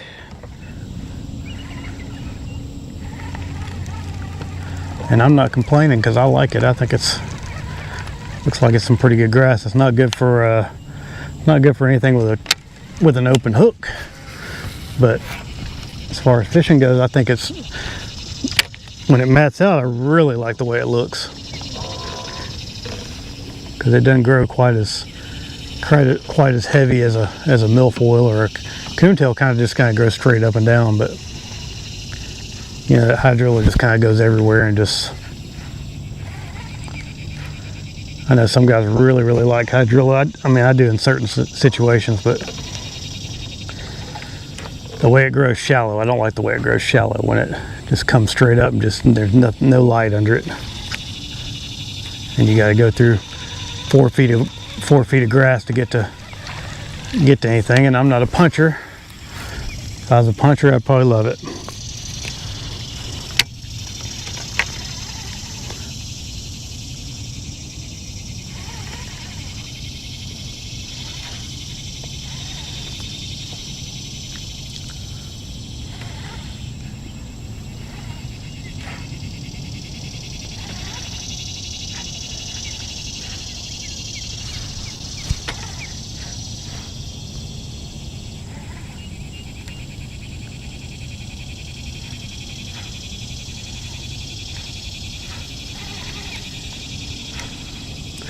That stuff right there grows way out here.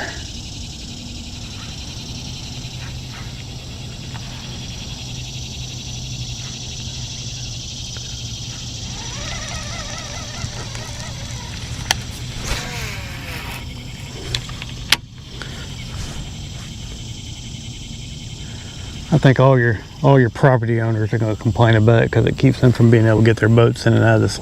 Well, anybody that owns an outdrive, you can get in and out.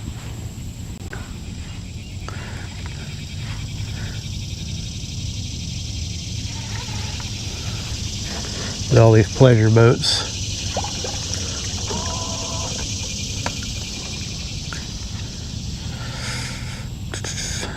I wish they banned the wakeboard boats, but that's not going to happen, and that probably does more damage to a property owner than grass ever would. If you don't have a seawall, you're in trouble with those things around.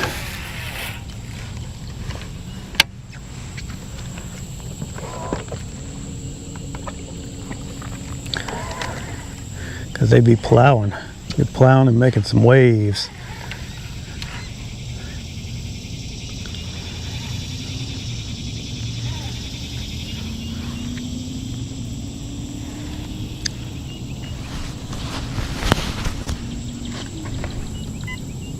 Hey, there we go.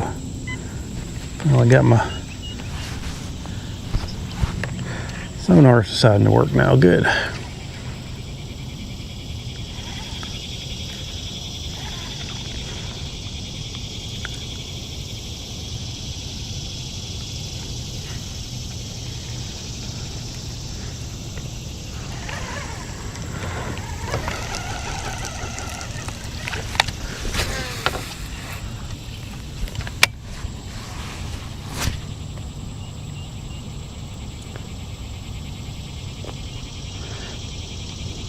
Oh yeah, you gotta plan with those things around. This boat's 17 foot, and it sits low in the back. And if you got a wakeboard boat around, you gotta plan for how you're gonna order one of these yachts out here.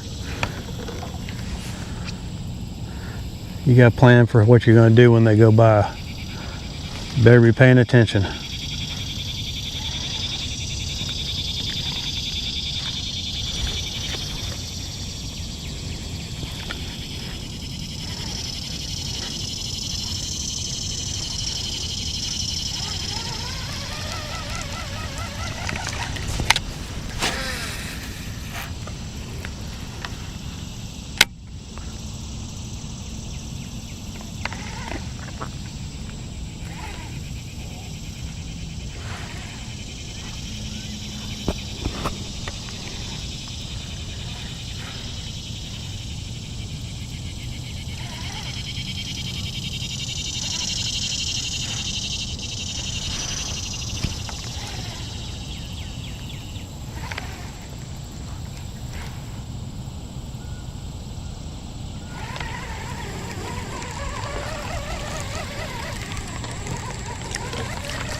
I think what I'm gonna do next.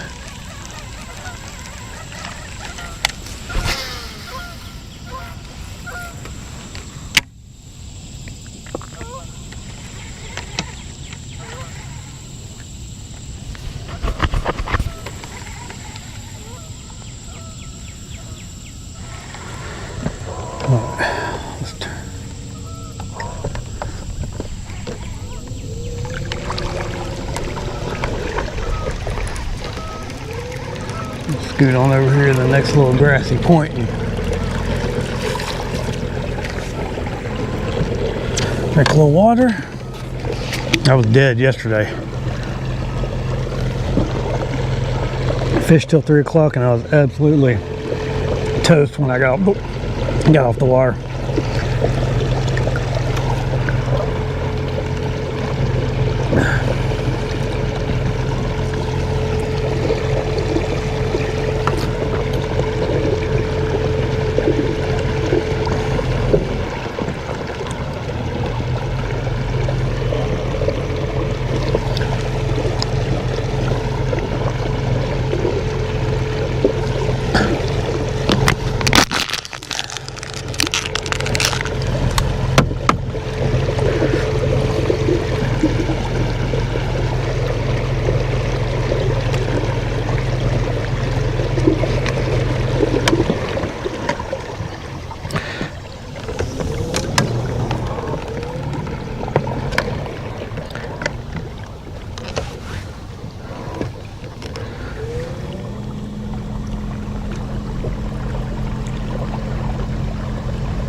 Ooh, this is a tough time of year, you know. I'm out here just fishing grass edges with like a brush hog and do a little top water in the morning. Just kind of where you're at. If you see those white bass though, go to the store and buy yourself a bait called a jackal riser bait. And learn how to use it. It's kind of a weird bait. It kind of looks almost like a spoon on the surface. But that thing is the best school fish bait there is.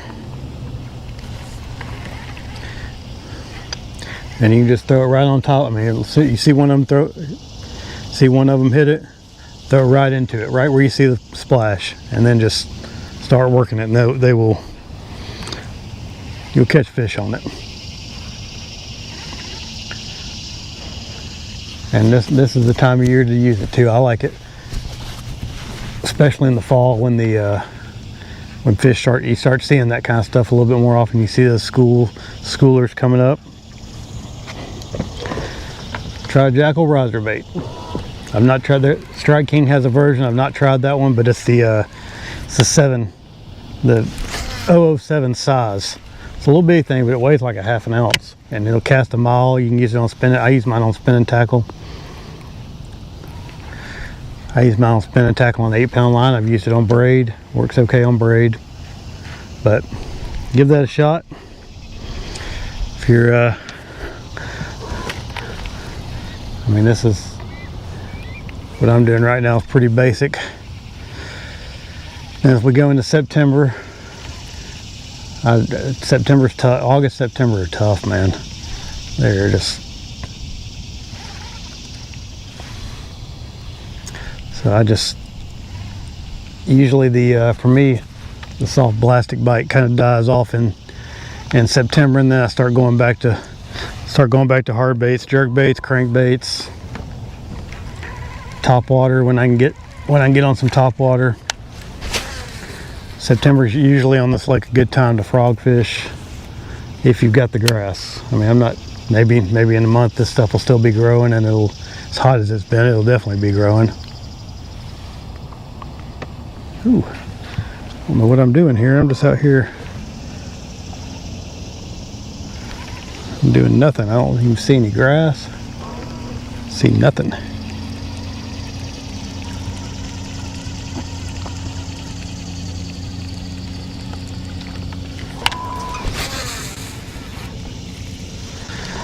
This time of year is also a good time of year to downsize a little bit.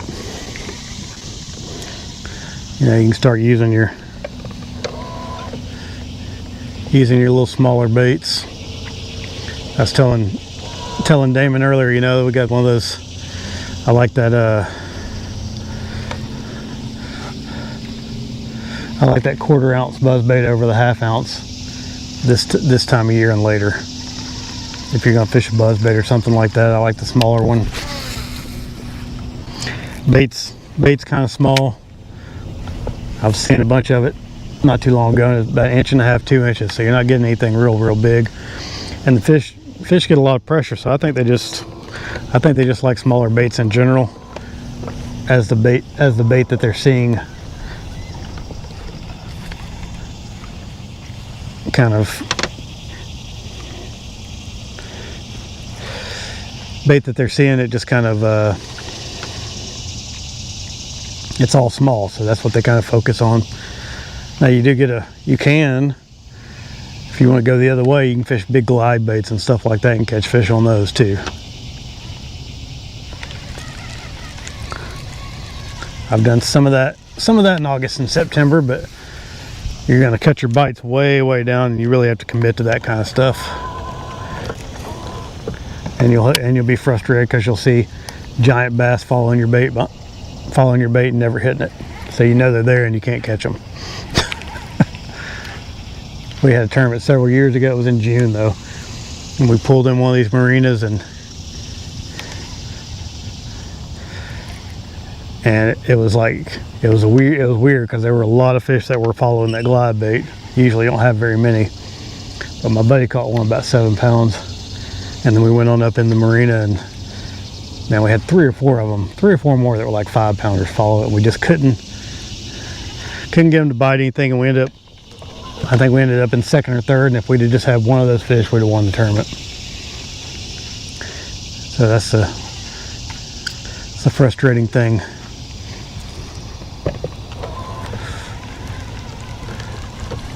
I've never caught any fish right here where I'm fishing, but we got some grass. There's a little pocket where it kind of gets a little bit deeper before it goes out to a deep point. So I'm just giving it a shot.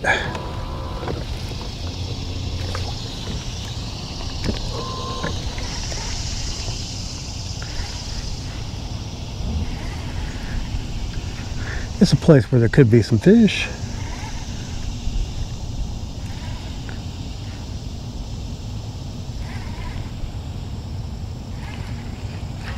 Grass down there feels pretty good. Yeah, no problem, Chris. I mean, this time of year on this lake too, grass is king. If you're not fishing grass, you're probably or unless you have something else, some other predominant cover. I mean, grass, riprap banks can be okay sometimes. I don't really know what else there is to fish this time of year. Especially, I mean, this is a grass lake. If you're not fishing the grass, you're probably not where they're at unless you see some schoolies out there running around.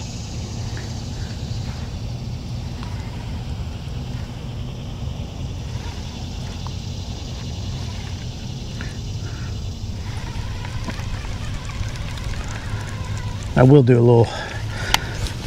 I did have some bites on some riprap last time I was out here, so I'm gonna try that again later on today. But right now I'm just working the grass. What time is it? 9 o'clock.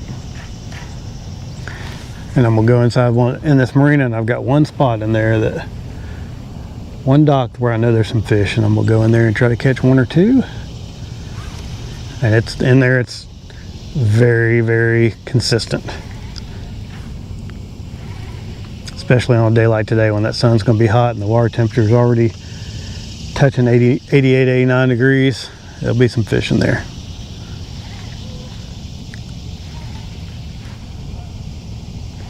Nothing.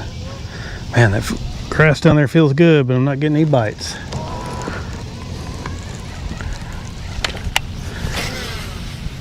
That's how it goes sometimes with this. You just gotta You gotta just kind of keep at it and keep probing around, and you're gonna get some bites by the end of the day. And I use, for when I'm grass fishing, I use real heavy tackle too. This is a mag heavy rod. It's a Dobbin's Fury. It's not the fanciest thing in the world, but for the price point, I think it's the best rod there is at the price point. And 20 pound line minimum. And this is just a 6-to-1 reel. I don't go real fast with my reels.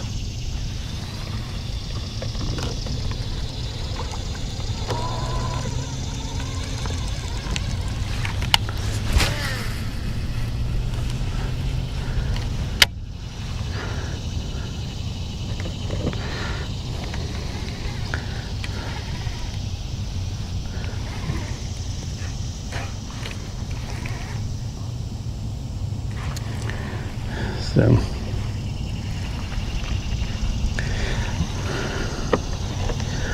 I'm thankful for the slight breeze that we have this morning. Yesterday I did a lot of fishing and no breeze at all, and it was brutal. Do not recommend.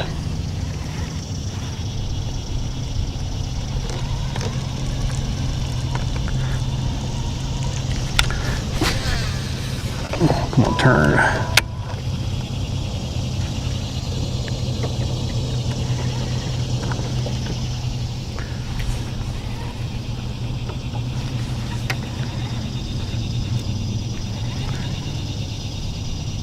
I don't feel any grass right there.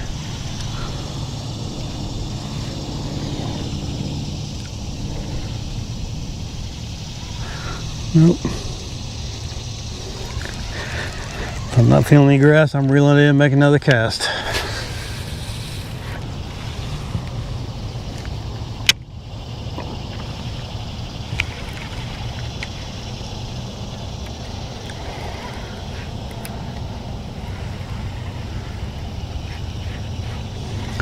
I might, if I don't have any brush hogs, I might have to bust out my prototypes.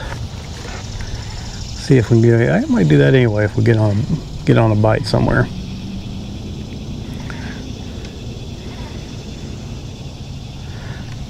I'm not going to show them to you too close, but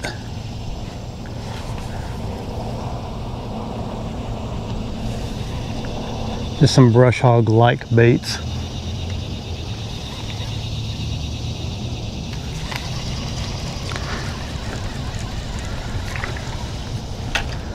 We're getting into the gorilla snot now.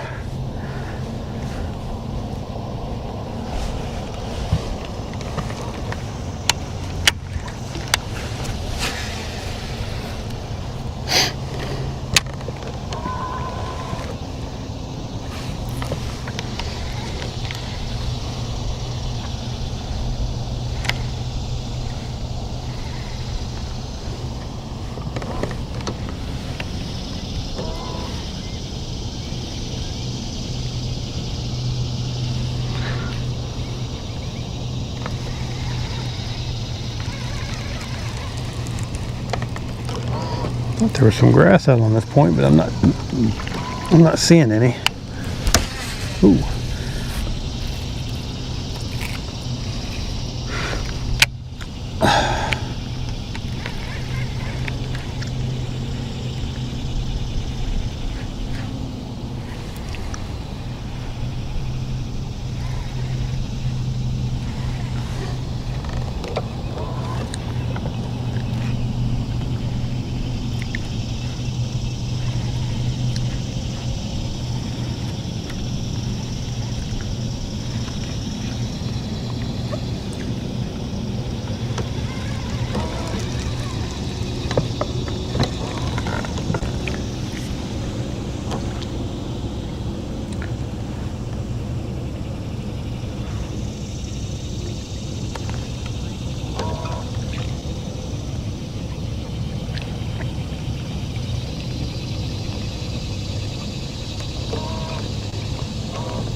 Oh, scoot on down past all this.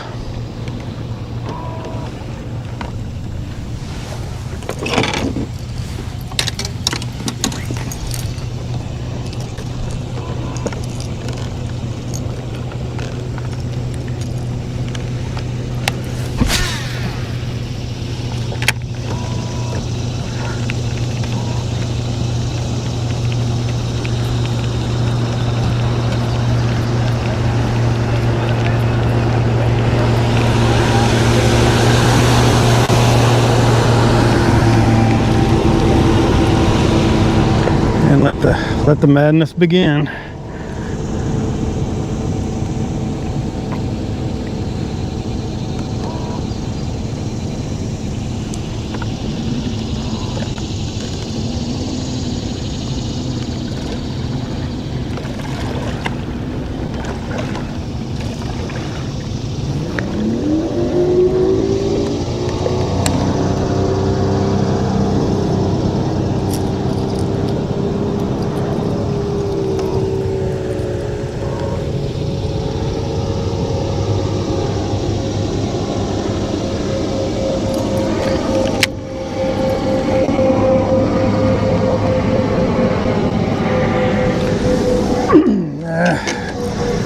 Put that back down for a bit.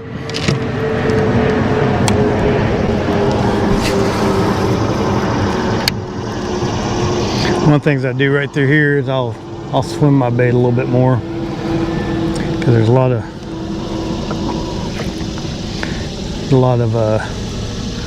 gorilla snot and stuff down there, so trying to keep it up over that a little bit. Probably still come back with some.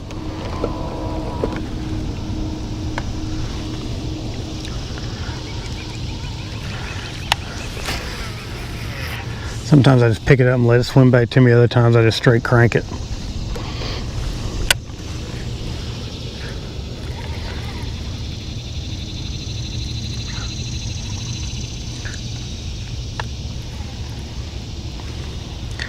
And I have caught some big fish doing that. Actually, I think the biggest fish I've ever caught on a brush hog was doing that. I think it was 9.1. 9 even, 9.1, something like that.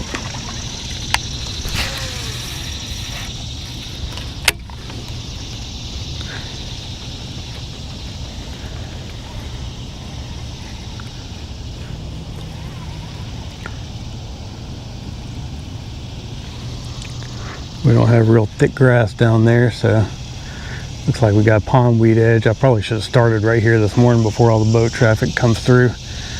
It can help though. That's a weird thing about right through here is that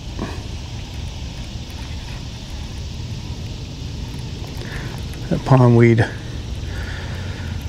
or boat traffic can really help some of your grass fishing.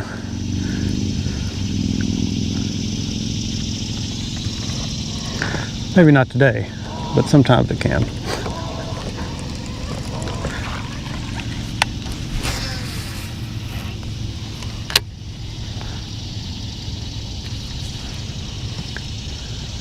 I also do that when I'm just kind of probing around, just trying to see. Last couple of years there's been some really good pondweed growing up through here, but I'm not seeing any this year. And again, that's probably these people, like this spot right through here used to have all kinds of good grass on it. All dead. And I don't know if that's a result of, you know, that marina sprays. If they got some left over, they come over here and kill it. I don't know what they're doing. I don't want to assume anything.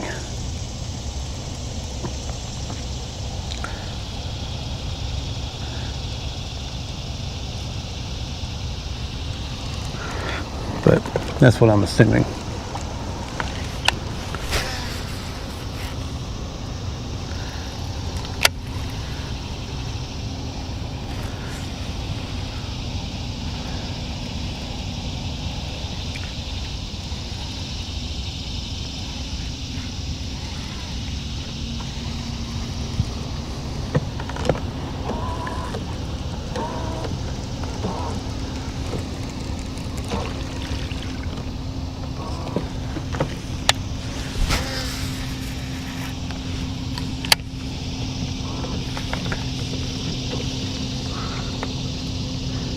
Okay, I'm actually going to move in a little closer and see if I can find some pondweed to kind of work through.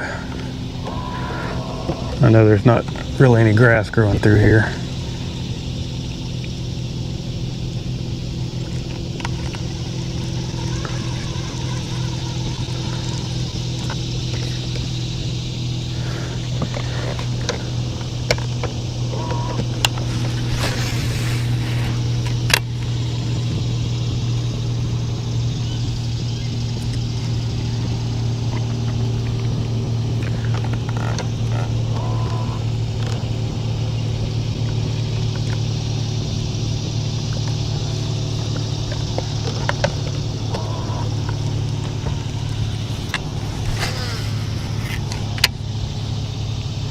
I think I'm actually about to put a jerkbait on. So when I'm going in between these little spots like this, I can kind of cover the water a little bit better. There's some pondweed up in there. I don't know.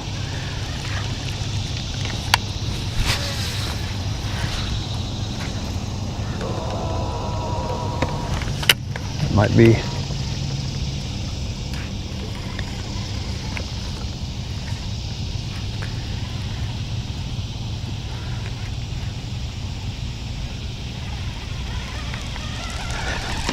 Okay.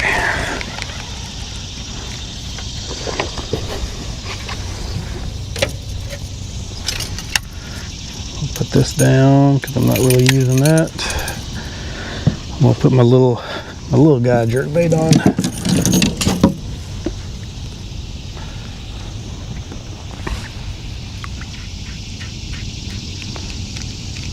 I'm just looking at this. It's something else.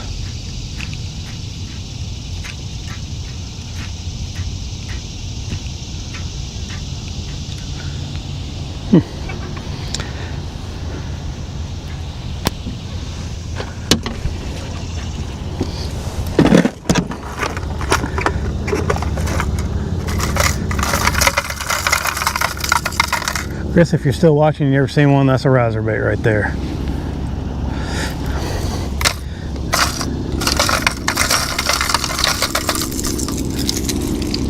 And this is a Mega Bass Vision 110 Junior.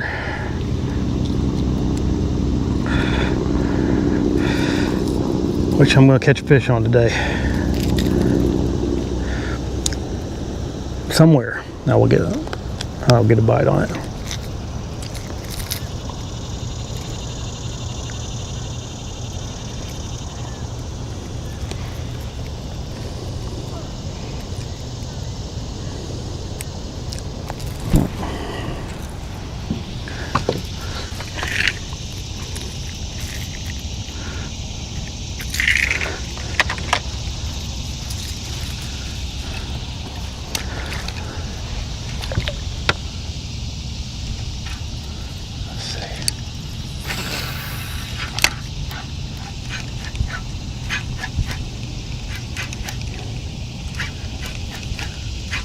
Oh, we got some other grass growing up with that stuff. I like the looks of that.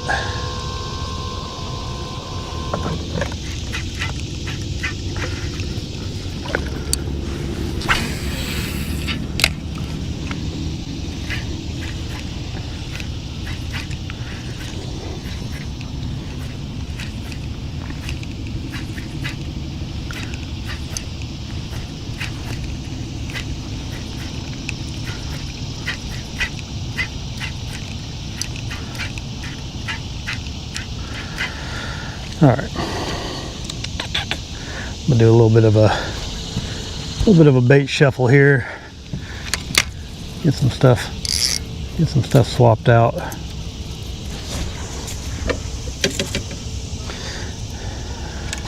Probably not gonna need that.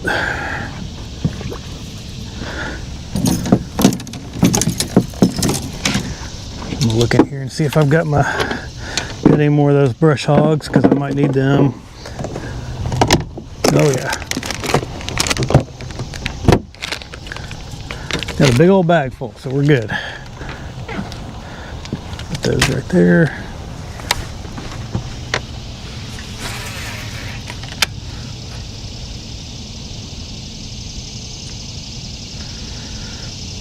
Well, we got some hydrilla, or not hydrilla, we got some milfoil coming up right there, trying to mat out. Man, that looks good. Some good looking stuff.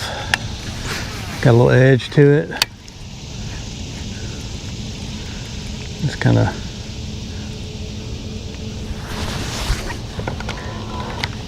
wish it was all the way down through there, but just the fact that there's some at all is promising.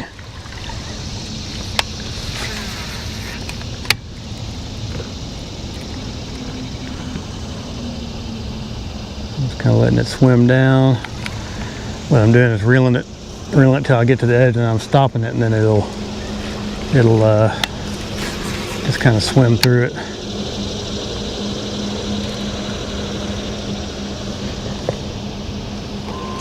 And we got jet skis coming to hurt my feelings.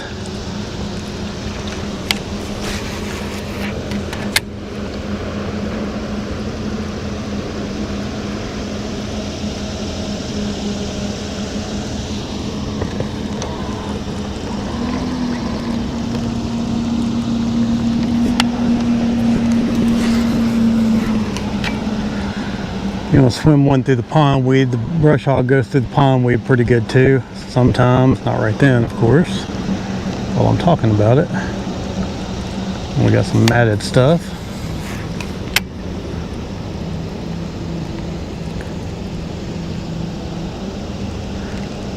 I don't peg my sinker, but the peg sinker might do a little bit better.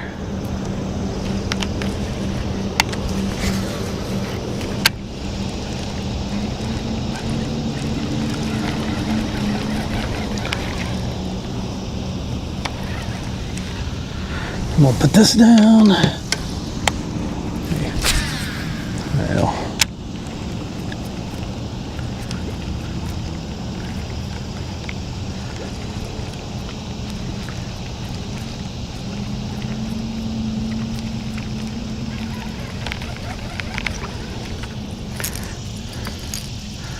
Put that down. Actually, I'm gonna put everything down with the brush hog for right now. And I'm gonna make a couple of casts with this frog. Got some nice. All right.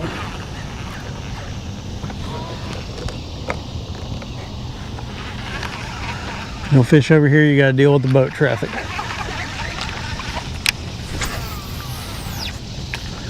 It's a little bit of a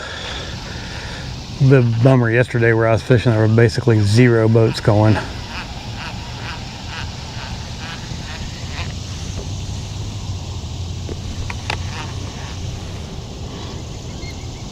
Okay, yeah, I've not tried that one. The Evader, I've not tried that. I don't know. I bought mine before that was a thing. Probably just as good, and definitely cheaper.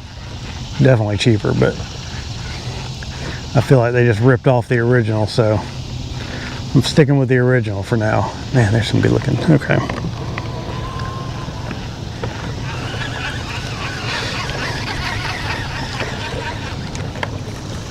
Oh man, what the heck? Where did that come from? That's what you're talking about, Chris. A few little boat waves here and there. I didn't see those coming and kind of shook me up a little bit.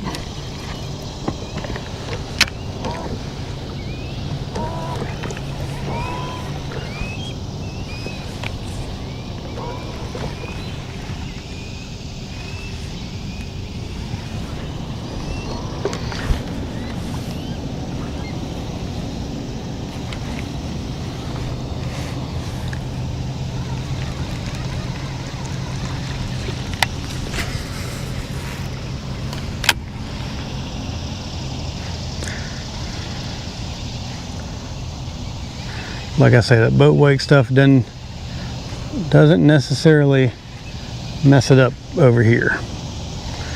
I've seen it help. A lot of occasions I've seen it help over here. So I'm not too mad about it.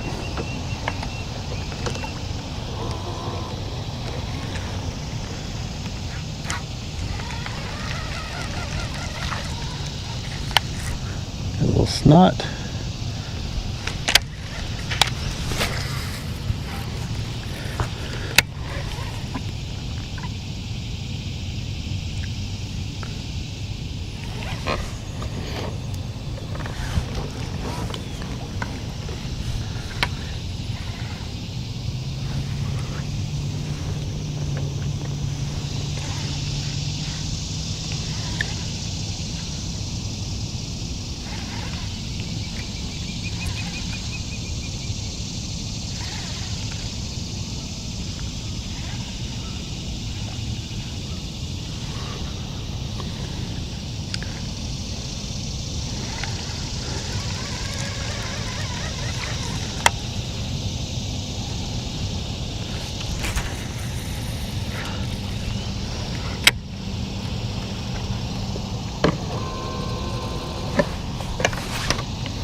I'm giving this thing pretty aggressive hops up off the bottom. I feel like a lot of times that's the best way to get a good reaction bite. I'm not using a super heavy weight. This is a 5/16, but it still does a pretty good job of keeping that bait, giving it a good sink rate.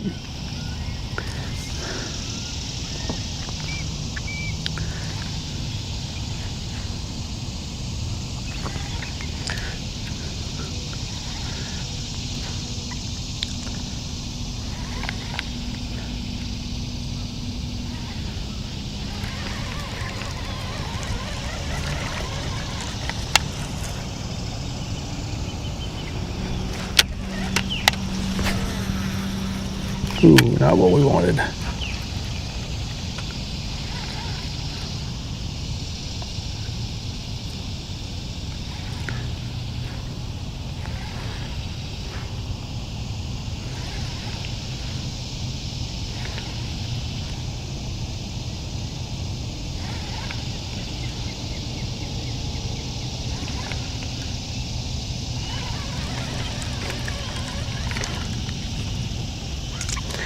I'm gonna change my bait out. It's getting all tore up.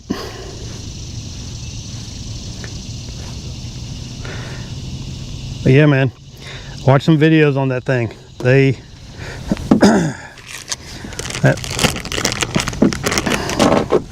a neat looking bait. If you fish it at the right speed, it's kind of erratic, and it looks just like a fling bait fish, it also looks a lot like a spawning shad. But either way, that's a win-win.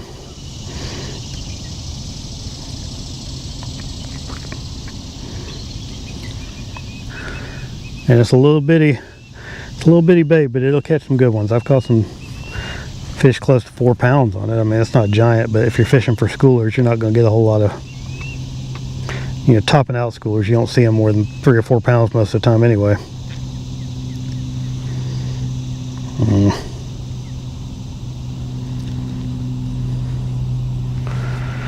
Brush hog. Ooh, hello. Hello there. Oh.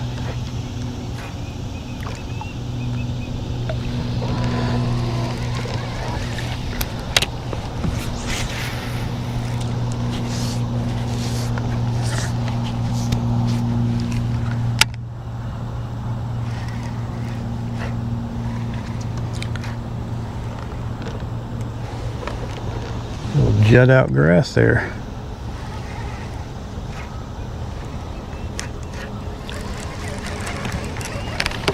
I'm gonna have to get a little bit. This has changed quite a bit since the last time I fished it, so I'm gonna have to get reacquainted with this.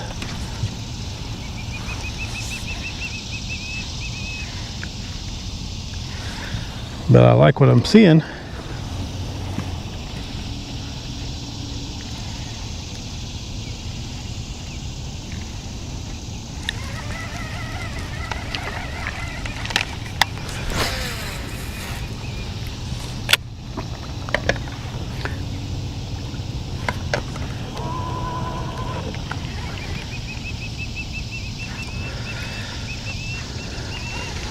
We ought to have a good, hopefully we get, this grass will have a couple of good years and we'll get some resurgence in the bass population.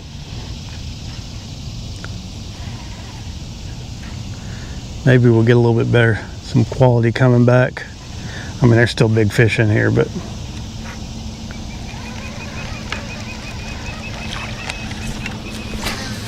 if you look at tournament results from top to bottom, if you look at the 1st and 15th or 1st and 20th, you see a huge difference, and you didn't used to see that.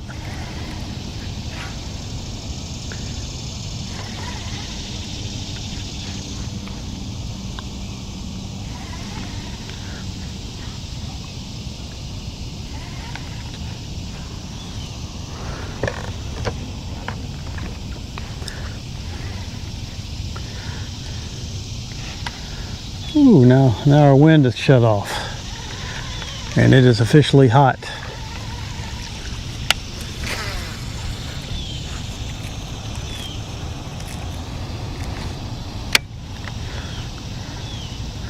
I don't like it.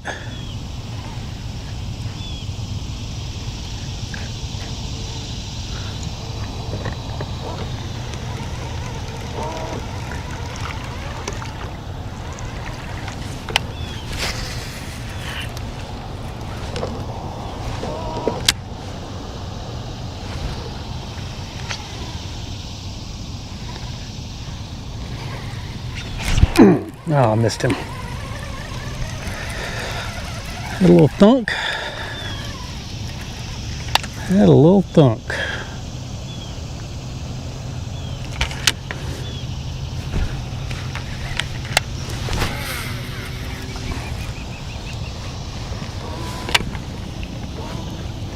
Trying to get myself kind of positioned out here off the edge a little bit better, and hit me up there where I wasn't expecting it.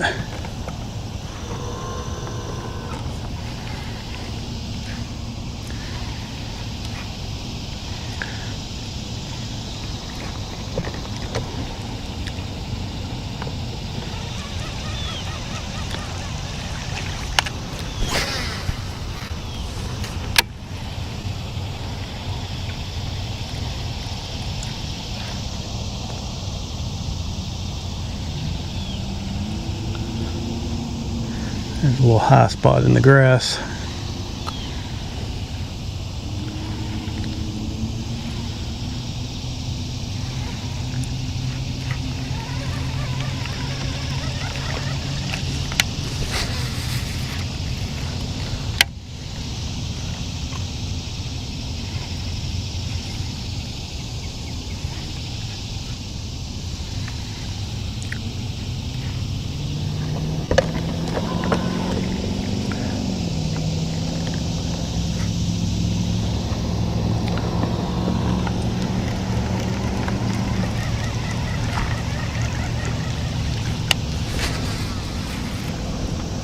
Ooh.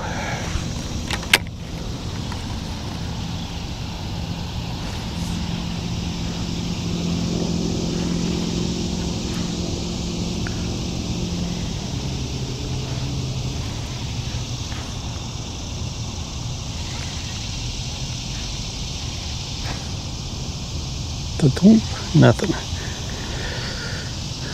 Oh, it feels like I should get a bite at any moment.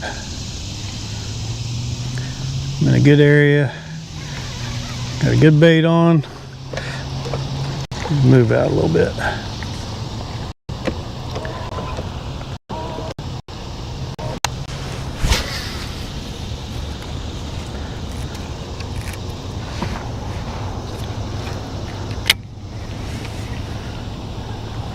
I get done right there here, I'm gonna go hit up my dock fish.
I have a tendency to get in on this a bit too close, so I'm trying not to do that this time.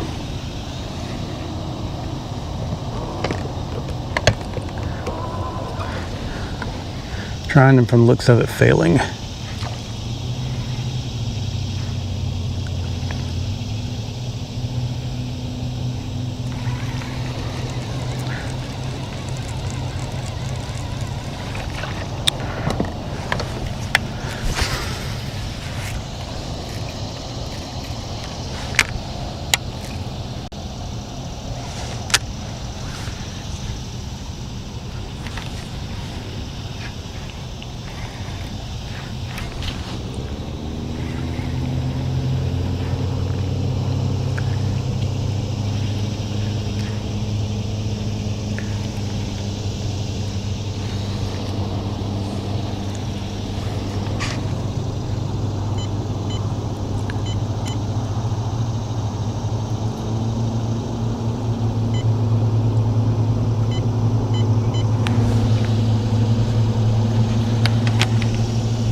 So I got another little sneaky spot that they get on.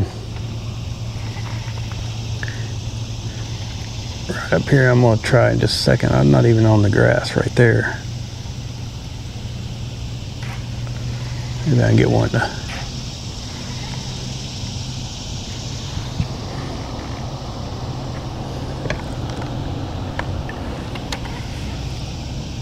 Yeah, there's like a little point of grass that comes out here.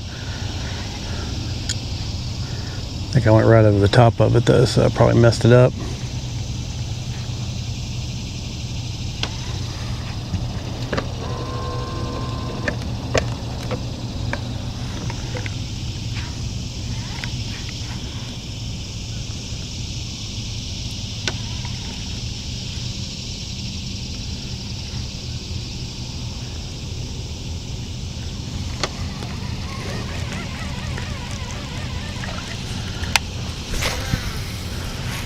We'll kind of probe around right here. This spot's known to have a fish on occasion.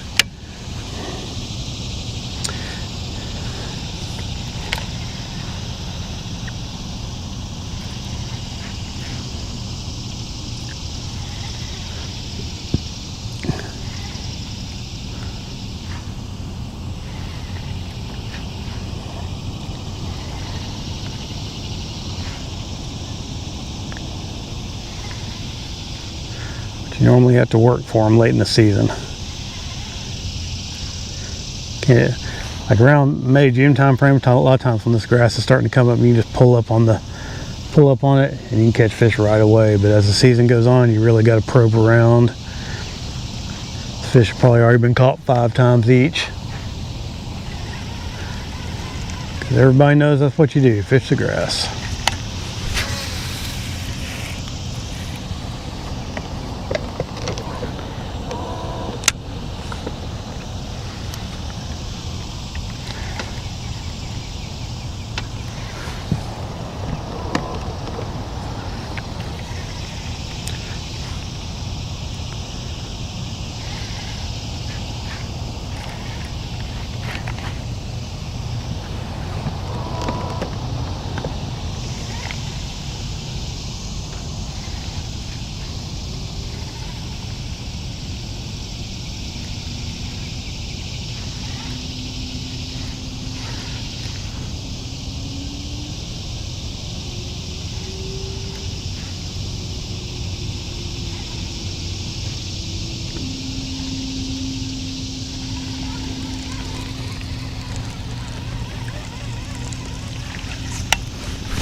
Well, slow morning. Slow morning. I need to find me some more stuff. Get out here and just spend a day looking around and riding.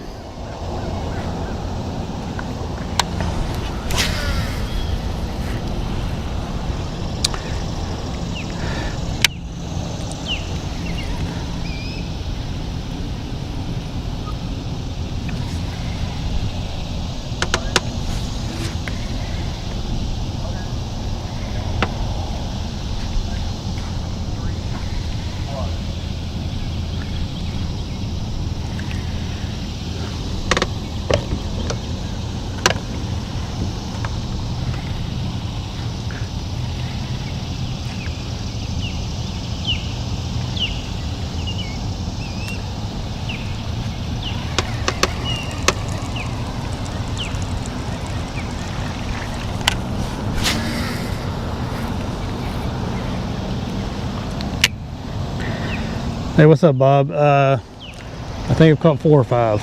I got some top water bass early and then one on the brush hog. It's been slow. Not seeing a lot of wind right through here. I'm about to go up in this marina and hit a dock where I sometimes get a good bite, and then we're gonna try something else.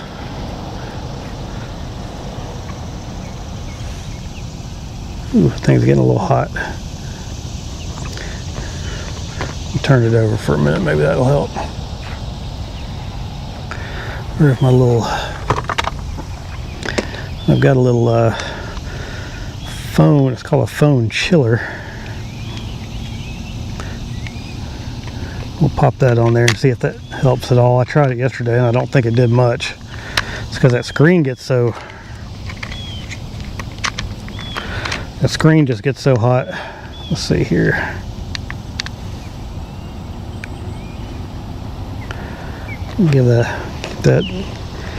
Keep that running and see if that helps at all.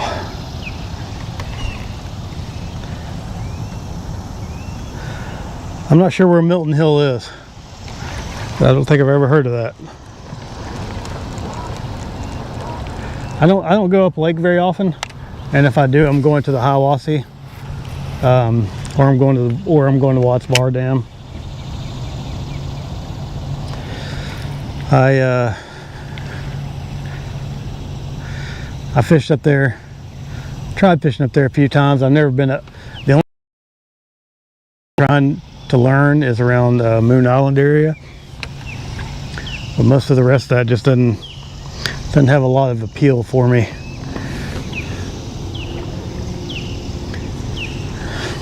And really, if we had a little bit less rain, I'd probably be fishing rivers right now, because August, September is when I like to fish. When I like to fish the moving water.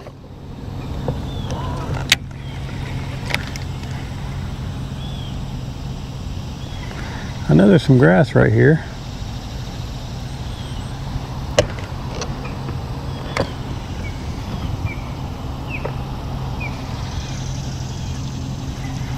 Come on now. I know there's some grass right here. I see something. Oh, okay. I think I'm a little too far out.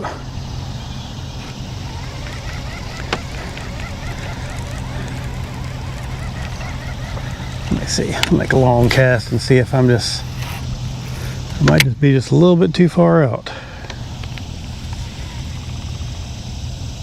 Yeah, maybe not.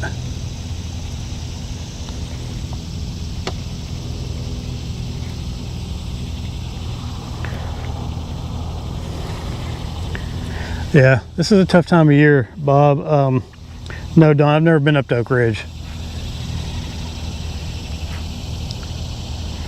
I don't normally travel that direction because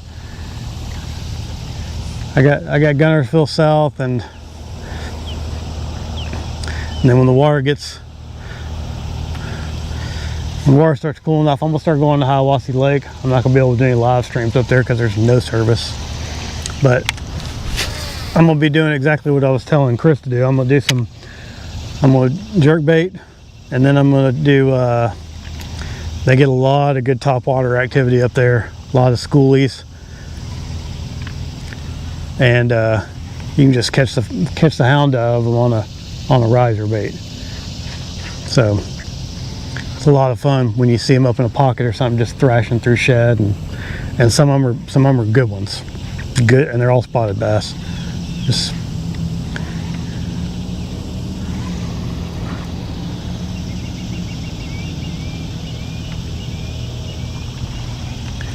like catching some spots, and you hit up an occasional you get an occasional striper up there too, 8 or 10 pounder.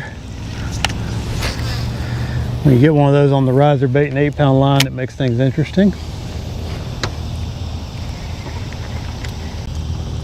I just let them do whatever they want.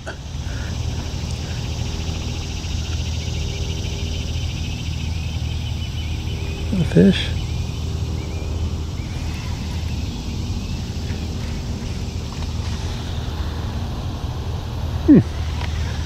Had a couple jump behind me.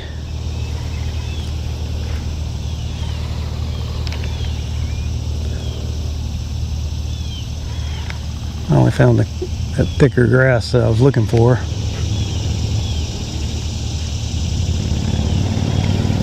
Make another cast out. Little growth way on out here too. Make another cast out there. And we're gonna crank up and ease in this pocket over here. We'll finish eating some of my breakfast.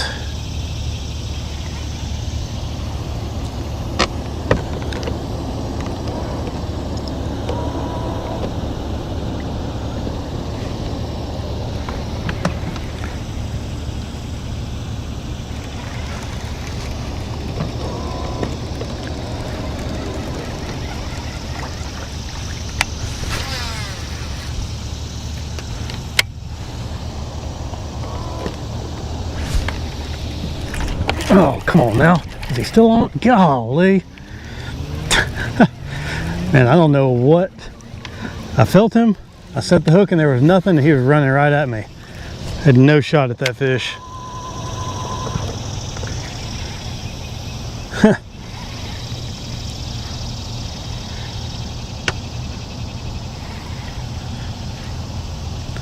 Had me all tangled up in the grass. I felt him hit. I set the hook, and as I set the hook, I felt my line cut through some grass, and I was still behind the fish. I still wasn't even anywhere near him. That's kind of weird. Oh well. Getting a bite every now and then, just very, very poor execution.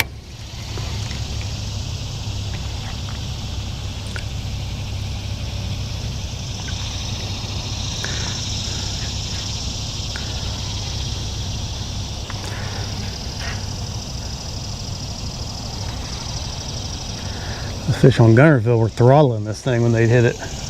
There was no doubt.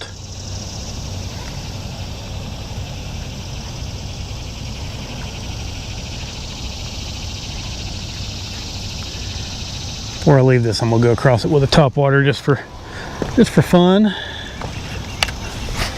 See if I can get one to come up on it. If I get some topwater bites, I'd be real excited.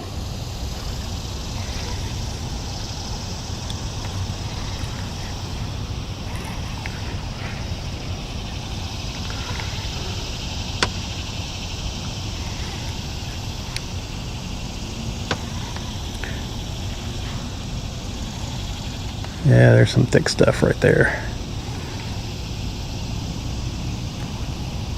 There he is, he's on it. Nope. Nope. That one didn't even, that wasn't an execution issue. I just swung and he wasn't there. Dropped it.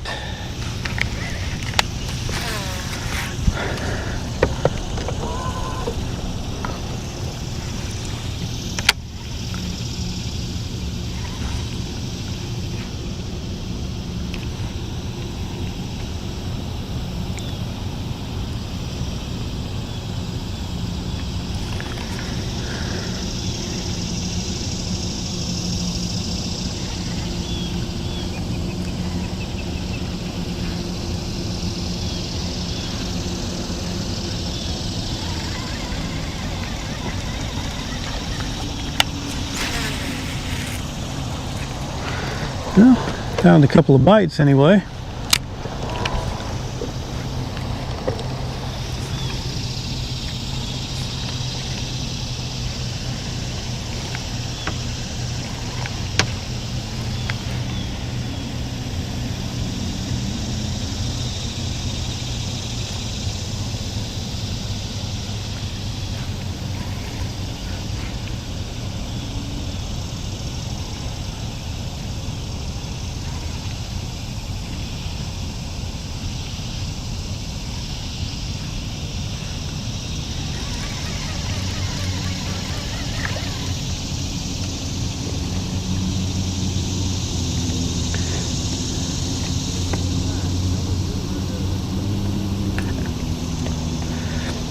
Hey, thanks for stopping in, Chris. You know, hopefully, I try to do this at least once a weekend, so hopefully you subscribe, and we'll see you some more out here. And if you have any questions, feel free to ask, man. I'll help if I can.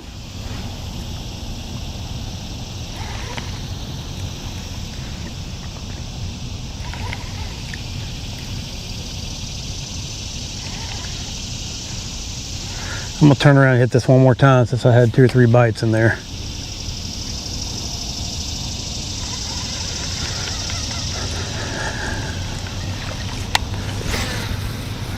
Just kind of working down the edge, but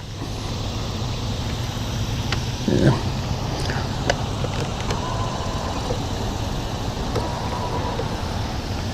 Yeah, I'll finish working this bait before I get.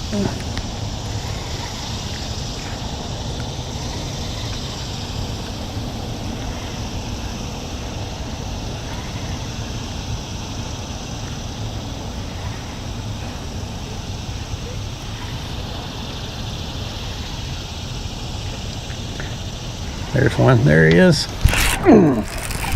Good fish. Good fish.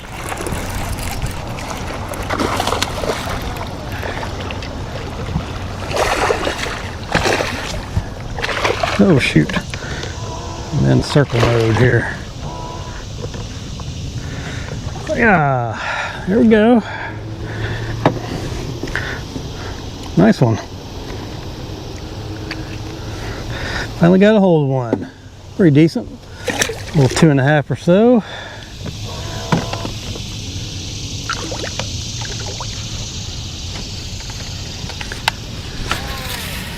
As my boat was on its kind of on its own program there.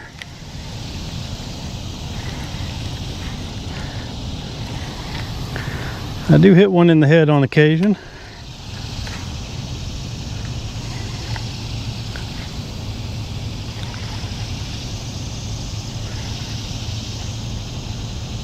That was I mean, I'm talking about, they're light bites. They're not thunking it like they were on Gunnersville. It's just kind of toot toot.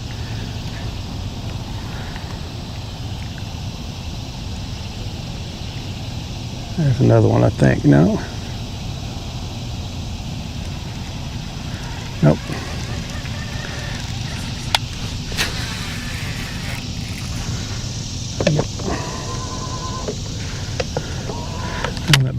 On that boat, I hit the wrong button on my trolling motor and it just spun me around. So I'm gonna have to do this again. I'm gonna have to kind of turn around again to reposition.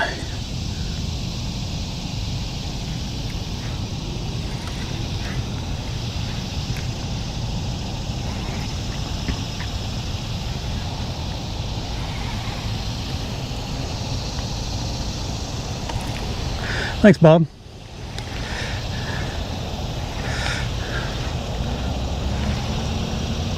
I don't know what the delay is between a fish and a comment, but I try to get to you as quick as I can.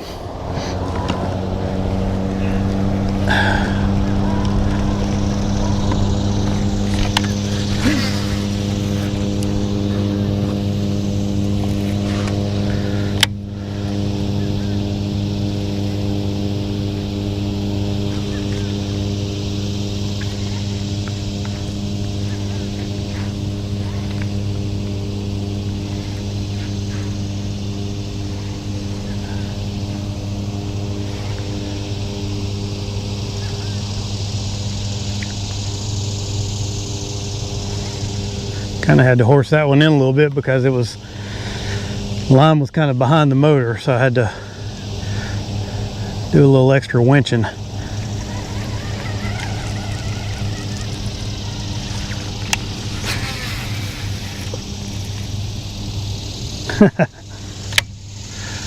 Yeah.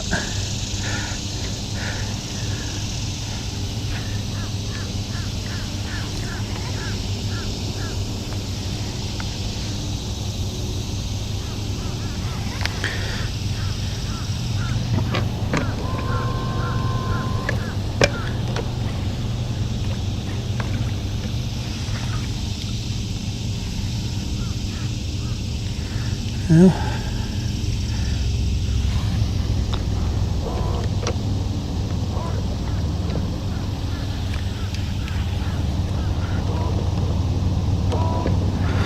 All right, kind of reposition. I know this isn't the best for viewing, but sometimes I can't help it.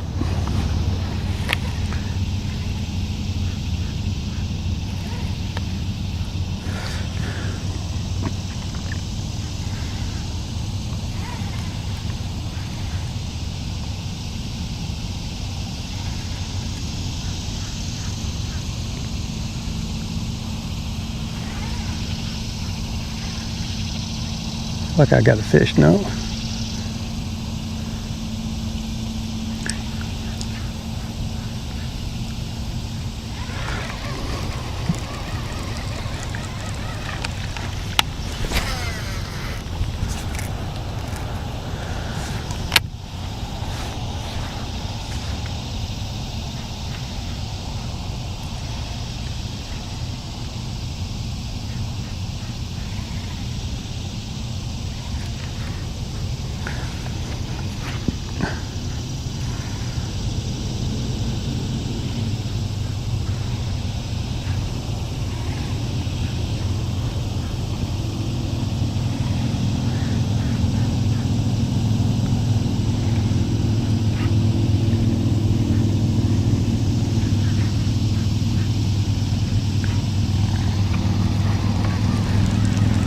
Oh,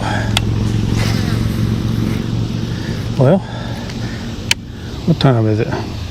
9:30-ish.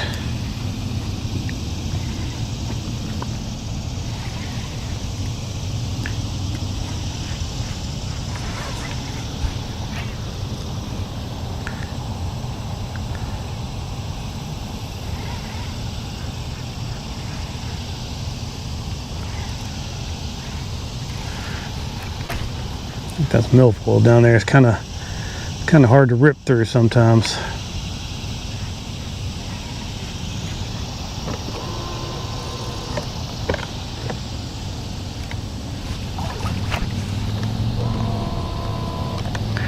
That's okay, because that sometimes is when they get it. And you rip it up.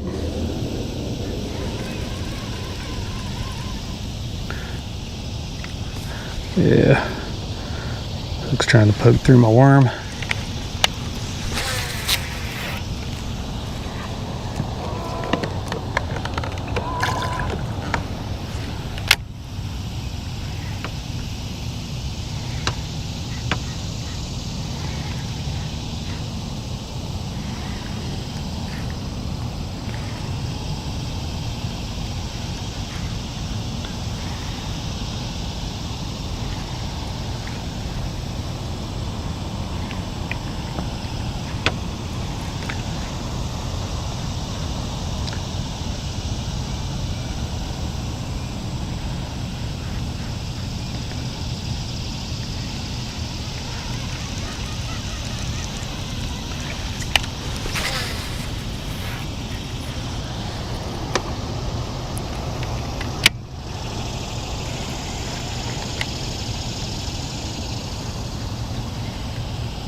Now time for a hydration break.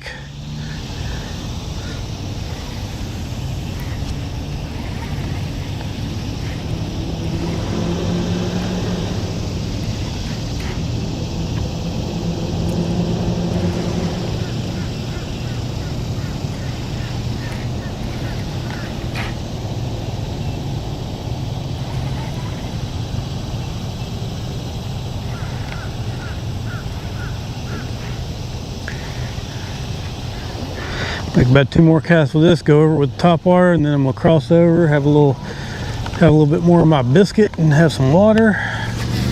But I finished that for, I finished that other one already.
Let's swap it over here.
This is kind of a strange thing to follow up with, but I'm just trying to see if I can get a fish come up and hit a top wire in the middle of the day or mid-morning.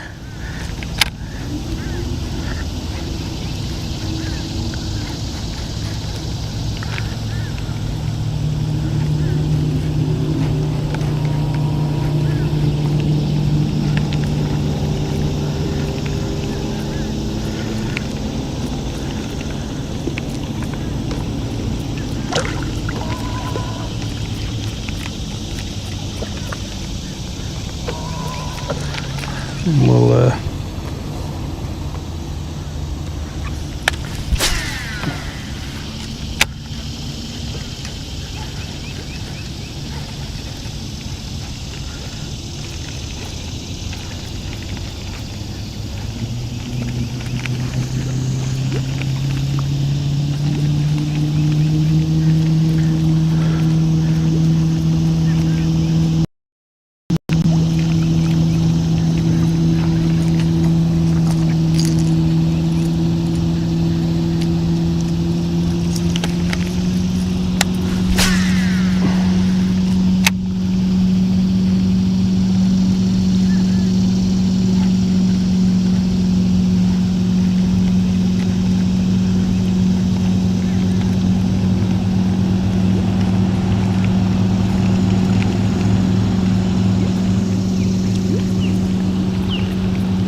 Alright, one more cast and then we're moving on. I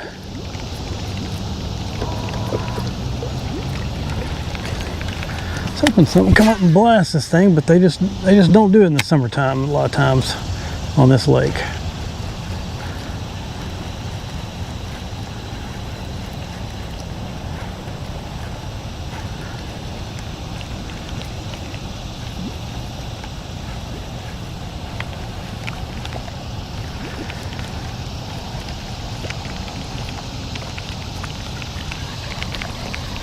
All right, going up in the marina.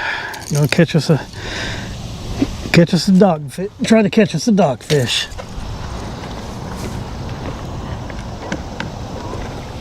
Keyword try. In the meantime, have a little water and little water and biscuit action.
Ooh, deep.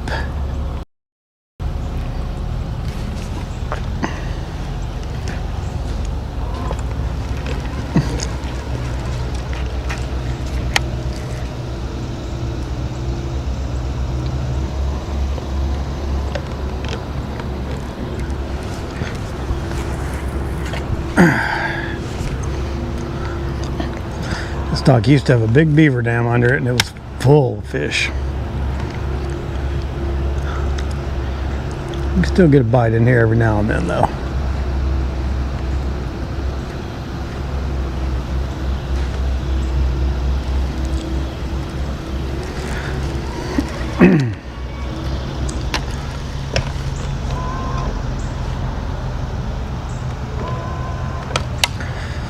Got some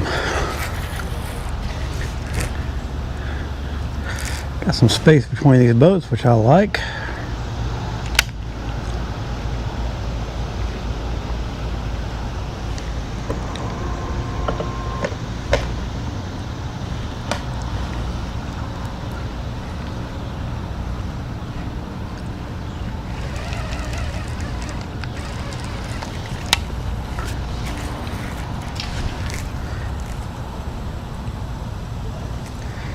This thing, you always gotta watch your bait as it falls. You can feed it line so that it falls straight.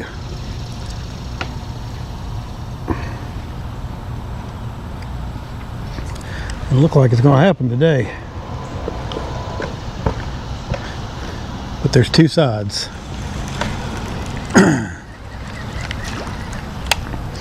Usually if you're gonna get a bite in here, it's pretty quick. Like I say, there is two sides to this dock. Sometimes they'll be on the other side. Last time I was in here, even, it was like that.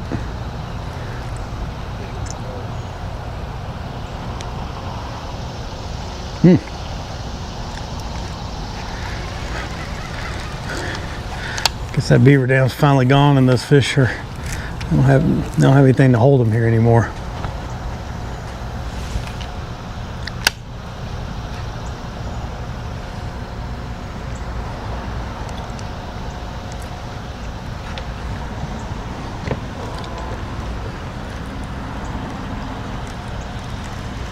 Not seeing any brim or anything working around. Might just be too early in the day too. Sometimes this has always seemed to be a better place once the sun got really high. And I wanted to give it a shot anyway before all the boats start coming in and out of here. May just not want my big old chunky brush hog either.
I'll push off the old go die here.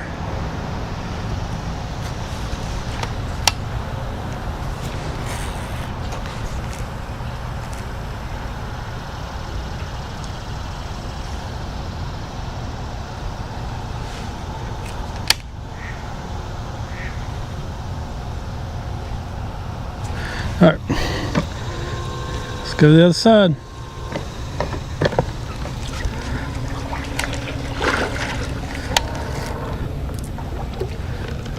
And I've got a little spot on the other side of that dock we can try after that.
Oh, no wood left under this dock.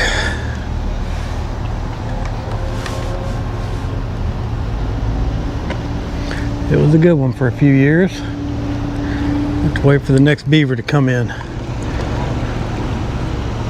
Figure out where he's at.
Well, usually if you're gonna get a bite in here, it usually happens pretty quick. Not today.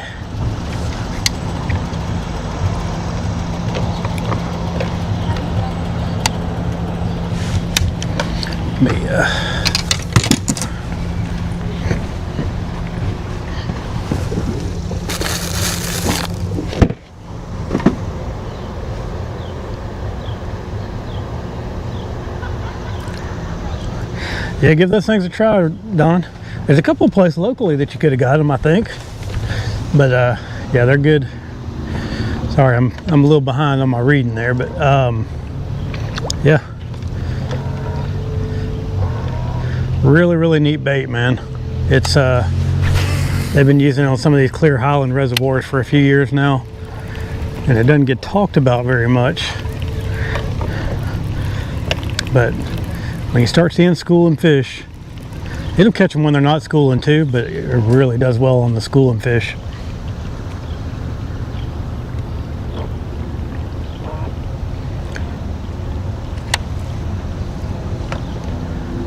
Wow.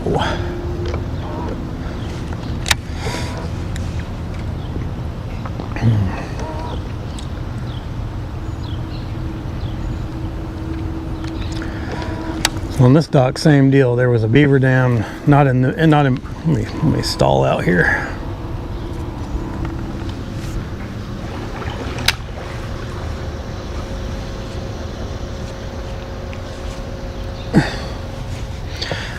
The beaver dam, it was on the other side of this dock right here, and on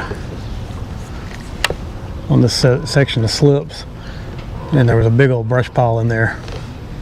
And it was good for a lot of years too. We caught a lot of fish off that thing.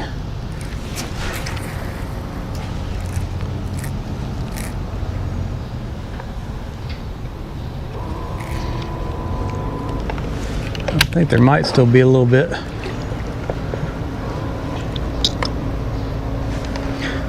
I know on the other side there's still a little bit of it left. You'd think there would still be some on this side. But there was actually they had another little section of floating dock on the other side, and it was kind of in between that, in the little L where the floating dock was sitting in the main dock.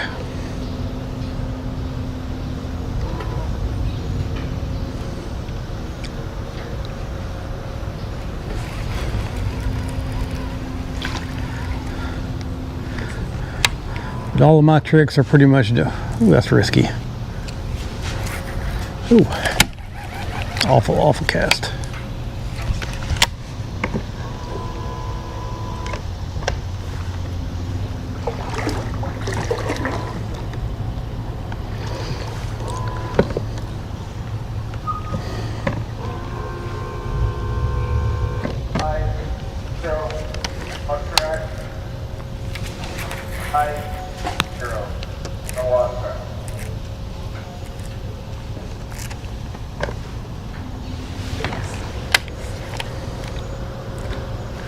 These guys just got all their stuff out there. Oh, there's a little something.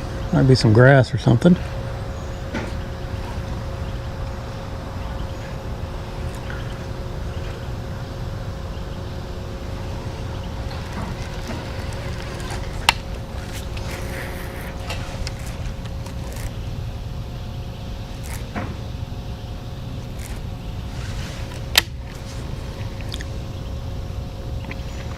Try to let my bait fall on a slack line, but I always keep an eye on it. A lot of times you'll see it just jump, or you'll see it just kind of stop for a second. When that happens, I just reel down and pop them.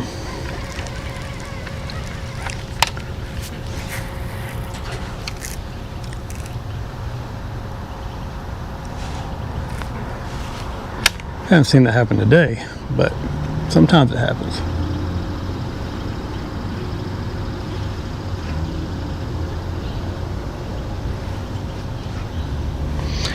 All right, it's going around to the other side.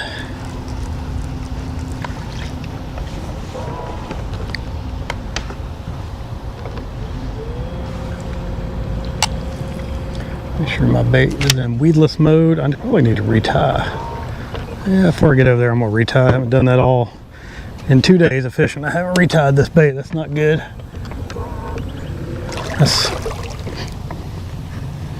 That's never a good idea. Go that long without doing that.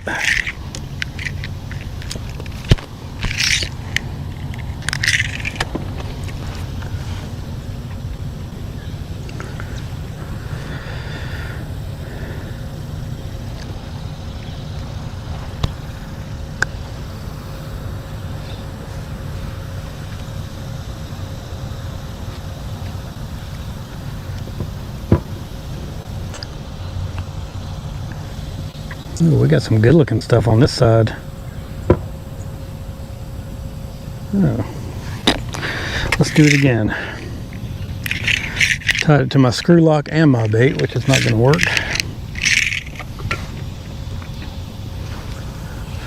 So we got some good looking little vegetation in here to pitch